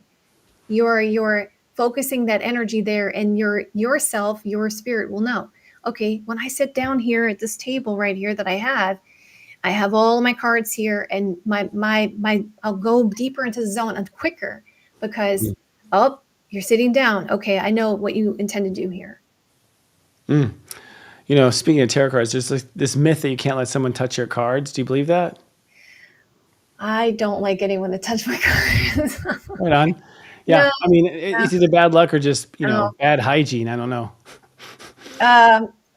Honestly, I really get paranoid. I've seen people sell their decks online that they've used, and because I know a lot of cult knowledge. So I'll just throw them away. Or what I'll do is I'll pull the energy back from them, because obviously when you're working with anything, you're going to put your energy into it. So I'll pull my energy out of it, and then I'll throw them away. Rather than giving them to somebody, because people could use things that you give them for nefarious purposes. So I'll just keep my deck to myself. And also I've had a lot of experiences with energy transfers and things of that nature. And that's been a learning process, which is the reason why I also did the psychic protection in my class, because that can happen. So you believe the deck carries your energy and it's not necessarily for the client. Like I've had tarot readers who will, like in person at fairs, they'll have me split the deck, and I'm like, oh, I don't know if I want to touch your deck, energetically, they want you to split it. It's different for everyone, but I do have a subconscious thing like, ooh, dirty, it just seems like honestly, the cleaner you can keep it, right? The better, probably, You're absolutely right. Yeah. Do you have any addition like crystals or anything like that tunes in to a holiday vibration? Absolutely. Yeah, are you sitting around crystals right now? Yeah, I'm literally right now, busy. I'm surrounded with crystals. Yeah, because they're crystals help amplify. And master crystals help amplify, right? The rose quartz crystal is for the heart. Right? Yeah. And the amethyst is going to help you with your third eye. So yeah, of course, I surround myself with crystals, and also turmeric. I'm probably mispronouncing it, but black tourmaline is a protective crystal, which is also very important to have around, especially in the corners of your room. Because most of the time, astral parasites will hang out in the corners of your room. Interesting. You say astral travelers? Astral parasites. Oh, parasites. Oh, parasites. Excuse me. Yeah. Interesting. So what do you think are astral parasites? They kind of look like bugs, actually. Okay. I've tuned into it a couple of times. Sometimes they look like crab-like, and they look like spiders, and they look like just like you would see in in our reality, right? When we have annoyances with flies or whatever, it's very much like that on the astral realm. There's a shadow aspect of like kind of like bugs, and people don't realize it, but every time you go outside and you're interacting with people, you can pick up an astro parasite, right? So one of the things, just like brushing your teeth, it's very important to have spiritual hygiene. Okay. And you beg the question, what is good spiritual hygiene? Well, whenever I bring something new into my house, I sage it. Okay. You can sage it. You can use sound. You can use your intentions to clear the energy, your own intentions, the white light prayers. So also when I go out anywhere, let's say you go to a bar, okay, like a bar area, like a restaurant bar, got a lot of astro parasites there, and you're going to pick up on stuff, and it's going to come home with you. And so you want to, it's true. You want to clear your energy when you get back before you go to bed. Because I've often experienced this where I was just so tired. I was like, oh, I'm just going to go to sleep. I'm not going to worry about it. And then I had nightmares and I had spiritual attacks. So I've learned, no, I always, I leave my shoes at the door. Huh. Yeah. Literally. Because Yeah. you were stepping on parasites? Because there's energy we're picking up, right? That's actually, there are other cultures around the world that also do that too, where they don't wear their shoes in the house. I don't wear my shoes in the house. I take them off and I leave them at the door. I think we can all relate from accidentally bringing home an astral parasite from a bar. They will go unnamed at this point. Yeah. As far as, do you feel like being a tarot reader or whatever, do you think, are there any, what's the word I'm looking for? Morals that have to be held, like sort of rules, you think, like spiritual rules. Like, for instance, you have to ask permission before you read the client. That's one that's common kind of rule. I would say that the most important rule is having good intentions for your client, wanting to give them an accurate reading, and being truthful and honest, and having integrity, because that's also a good spiritual practice. And most people don't realize it. They're all hung up on the technique. If I stare at this dot for a long time, it's really going to make me really developed. But they forget about the fact that, they're lying every day, and they're doing things that hurt people, and they're not treating people like they should treat people, like they treat themselves. That's one of the number one things you want to do in spiritual practice, right? And as far as if somebody is permission or not, I would say that my spirit guides would say no, just like I was just talking to you about earlier, that when I'm not supposed to give somebody a reading, they'll say no, this is not the person, this is not the time for them. And also when you do tarot readings, you can do a yes or no question. So there are times when they won't give me the answer of that question. And the reason is you'll get a maybe, even if you make that question exact. And the reason is because this is still something yet to be decided and something for them not to know at this time. So respect no answer. Exactly. Like a blank burn. Yeah. What about when you pick up something really heavy, like a death or the loss of a child or something like that? I mean, how do you handle something heavy like that? Okay, that's a good question. Now, we're going to come back to the aspect of my own experience on this. All right. I recently lost my older brother, and he's only a year older than me. Wow. But I got warnings about it. And I would tell him, I'm like, look, I see this happening. I see that happening. You have time to change this. People have the ability to change things in their path. Even palm readers will tell you this, that the lines can change. So it's just a matter of changing those behaviors to fix that. Because that's also the reason why we're given this ability, right? So we can help people to change those things if we see something that's wrong. So when I go into reading, if I pick up on something, I try to stay away from health, though, and I try to stay away from legal things, because of the fact that our world there's legality around that. As much Yeah. as I want to do readings on those things and help people in those areas, there's a lot of legality around that. So I try to stay away from that. But we as psychics, we can warn people. And if I'll just say to a client, if it's really, really pressing and my spirit guides are saying that, I'll bring it up to the client and I'll be like, look, this is something you can fix, but I want you to know about this. And look, you didn't hear it from me. This is, Mm-hmm. 'cause Sometimes I'm afraid I'm planting a seed that they'll manifest. You ever thought that? I think that's what my brother felt too. Mm-hmm. I think that there are family members that will say that. So you know what I started to do just to prove people wrong on that is I would tell other people about it. And I would say, this is going to happen, this is going to happen, this is going to happen. Just because I wanted someone else to know, to confirm it. And then it would happen. And then I would say, okay, yeah, I told this person, or I wrote it down. And I wrote, you see the date on this, right? It came to be. So yes, there are people that will believe, well, I manifest my own reality and I don't want to manifest that into reality. But if you actually have an issue there and you can fix it, why not fix it? Why not change it? That's what the warnings are for. Yeah. Right? Don't get on that plane. It's going to crash, right? Then you get on the plane anyway because, oh, I don't want to manifest that. Because, come on, it's a group of people in a plane. It's like, yeah, I think if we can help people with that area, that would be a good thing. Have you determined who your guides are? I mean, have you distinguished voices? What has been your, arc of growth when it comes to knowledge of your guides?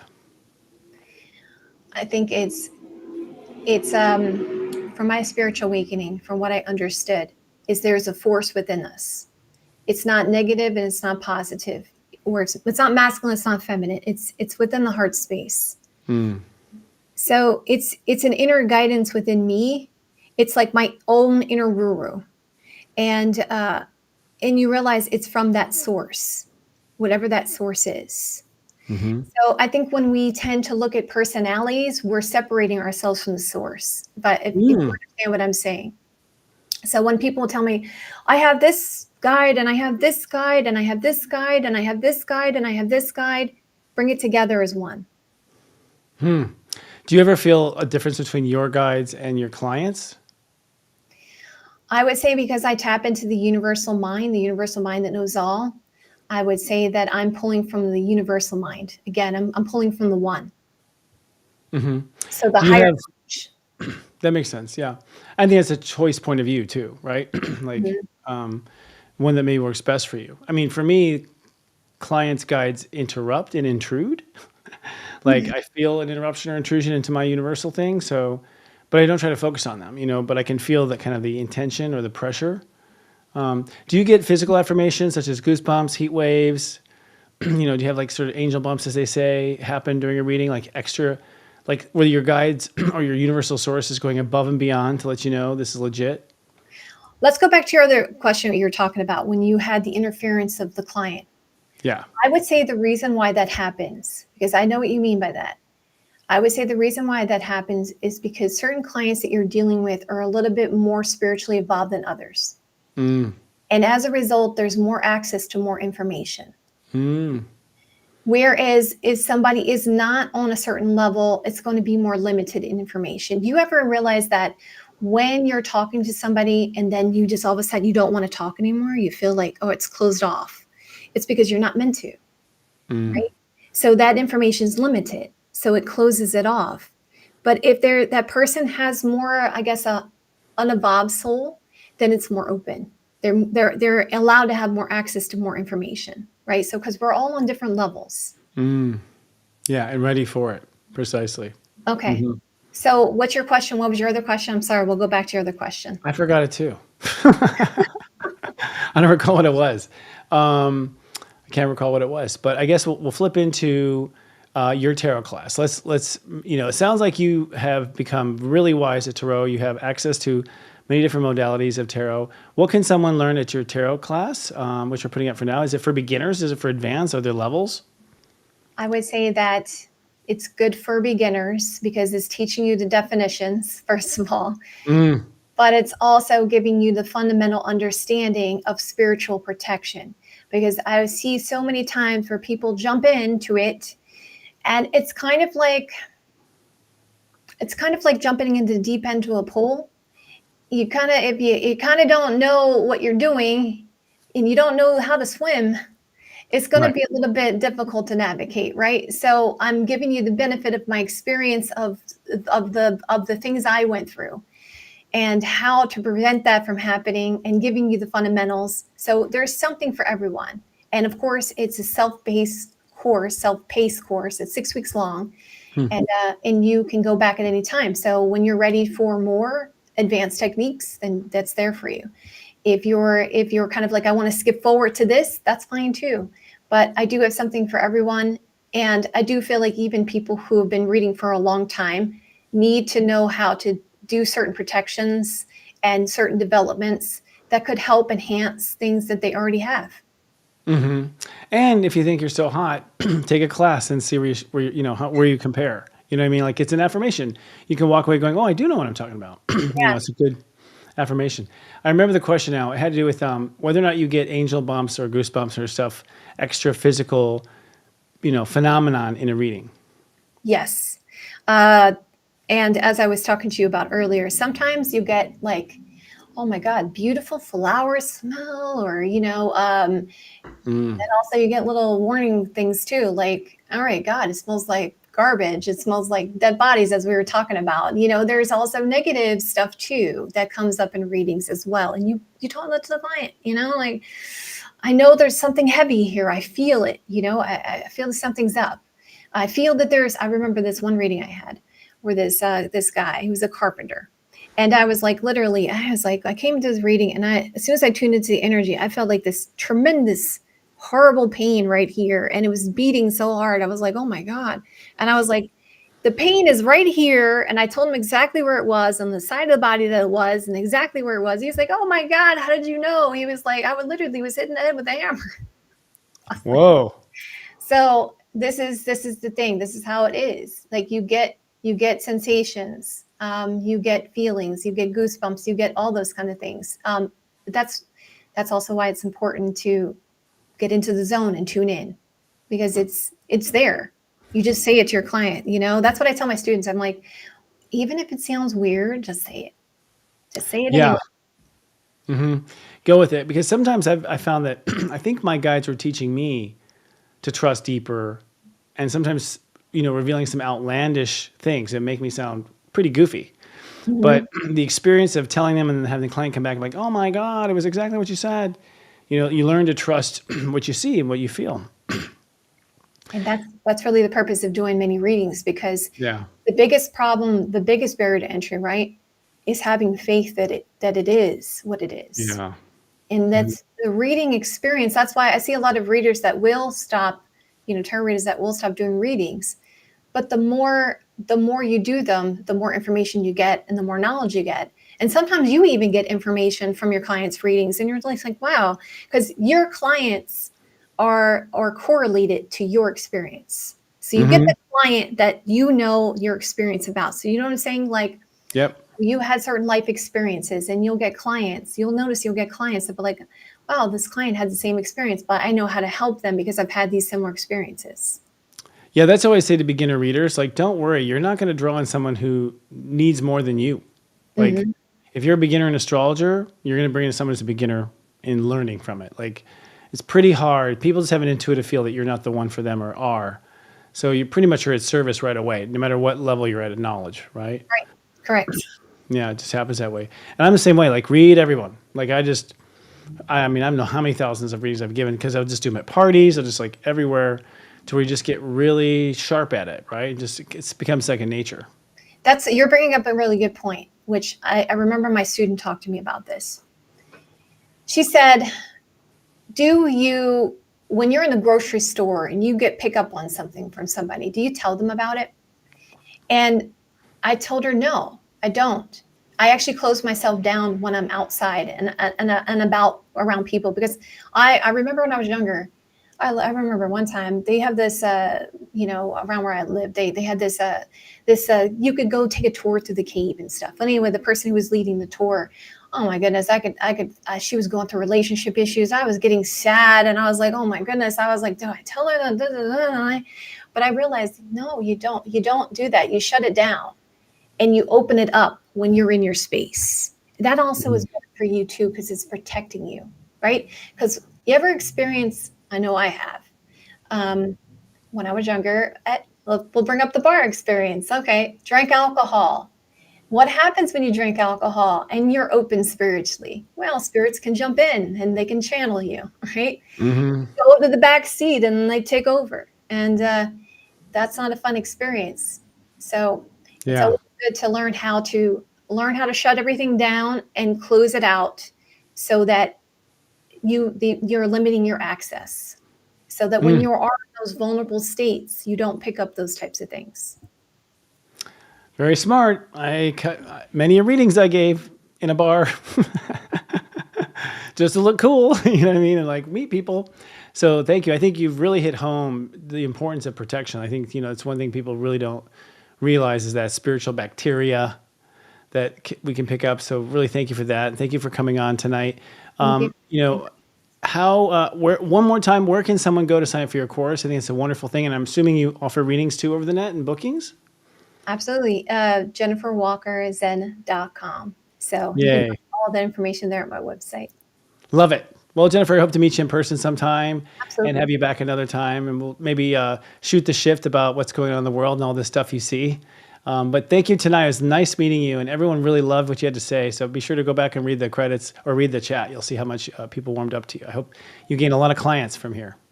I hope one day you'll come onto my channel as well. You got it. Send the invite. I would love to. Yeah, I would love to. That'd be fun. Okay. All right. Okay, great. It's a date then. All right. We'll see you then next time. Thank you so much for coming. Thank you. Namaste. Bye. Yay. And I'm looking for my script here. That was wonderful and delightful and so clear. I don't know much about her chart. Just read the beginning of it. I'm trying to go in not knowing or having prejudice or, preconceived notions so I get to know people. But I felt some Virgo in there. I'm just saying, man, that lady knows. She's sharp, especially as a communicator. So thank you to Jennifer. All right, folks, it's time to wrap up. But hey, I got to remind you, we got a White Light Friday sale coming November 28th. The promo code is White Light Sale, right? White Light Friday, excuse me. I keep doing that. White Light Friday. God, I screwed that up. White Light Friday. It'll be available on November 28th. Again, you can get 2 months of Serious Joy. Give it a try. Please, as my Christmas present, give it a try. I want to show you what we're doing. I also want to show you what we are doing in the future.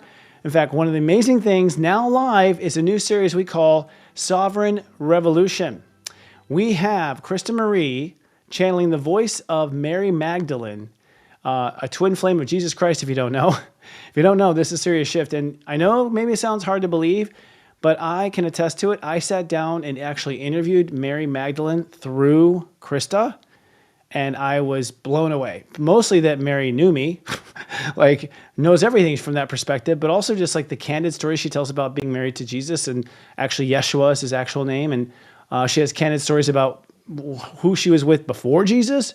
It's crazy, but she has this awesome program that she's helping about the 12 bodies of consciousness, and she's going to teach basically Mary's knowledge. So it seems that, I haven't gotten to talk to Mary enough yet, but it appears that Yeshua was more of the spokesperson and Mary was more of the curriculum builder. It feels like Mary did a lot of Yeshua's curriculum in the background. And of course, typical history, the woman gets no credit. But Krista Marie is channeling her 3 days a week on SeriousJoy.com. This is exclusive to us. From what I understand, none of our other sites out there have a direct channel to someone like that on the other side. It's pretty incredible. It's the first time we've had someone dead teaching a class at Serious Joy. Well, not dead. Sorry, Mary. But Mary knows what I'm talking about. It's pretty fascinating. You got to listen. The first one is already live, okay? If you're a subscriber, you can go to Edutainment and click on Sovereign Revolution. It went live this afternoon. There'll be 3 a week with Krista Marie, and she's going to cover every step number in the full zodiac over the course of her duration here. Krista is a beautiful, bright light, extremely talented. She was discovered when she was very young. Louise Hay actually discovered her. She's been channeling since, I think, 7. And it's pretty remarkable. You have to see it to believe it. And so I recommend, come on down, believe it. See it for yourself. Also coming out, we have the Zodiac Mega Monthly Show, and Zodiac Monthlies are now live. That's with myself and my co-host, Robbie Hunt. These are fun. This is like us doing news anchors for all 12 signs. It really is well produced now. We spend a lot of time making these, and they give you a full understanding of the month we're in. So Sagittarius. So we do it by the astrological month. So we cover in these latest, we call this letting my re-evolution begin. We think that's what Sagittarius is about, is letting our re-evolution begin. And you'll find not only an overall address, like a good 90-minute address that talks about the whole month in detail with her and I, then you'll get an additional 20 minutes per sign. So this is amazing. They're available to all of our subscribers. They go live on the first day of the sign, and you can see Sagittarius live today. Went live yesterday. Another great benefit of being a part of SeriousJoy.com. All right, so I do want to make an advisory. We will not have Namaste Today live next week, but we will have an Astro Mingle with Josh Siegel, numerologist. So our buddy numerologist Josh Siegel is coming back. We're doing the topic of toxic masculinity. Toxic masculinity. So looking at that in the perspective of numerology and astrology. And Josh, one of my best buddies, is going to be here that night. So it's going to be a great fun night, but I am giving myself a little bit of break and putting off Namaste Today Live. I'll say also too, there will not be Namaste Today Live over the Christmas holiday either. I'm going to take some time off. I deserve it, don't you think? I think so too. So I'm finally learning for myself. It only took 18 years.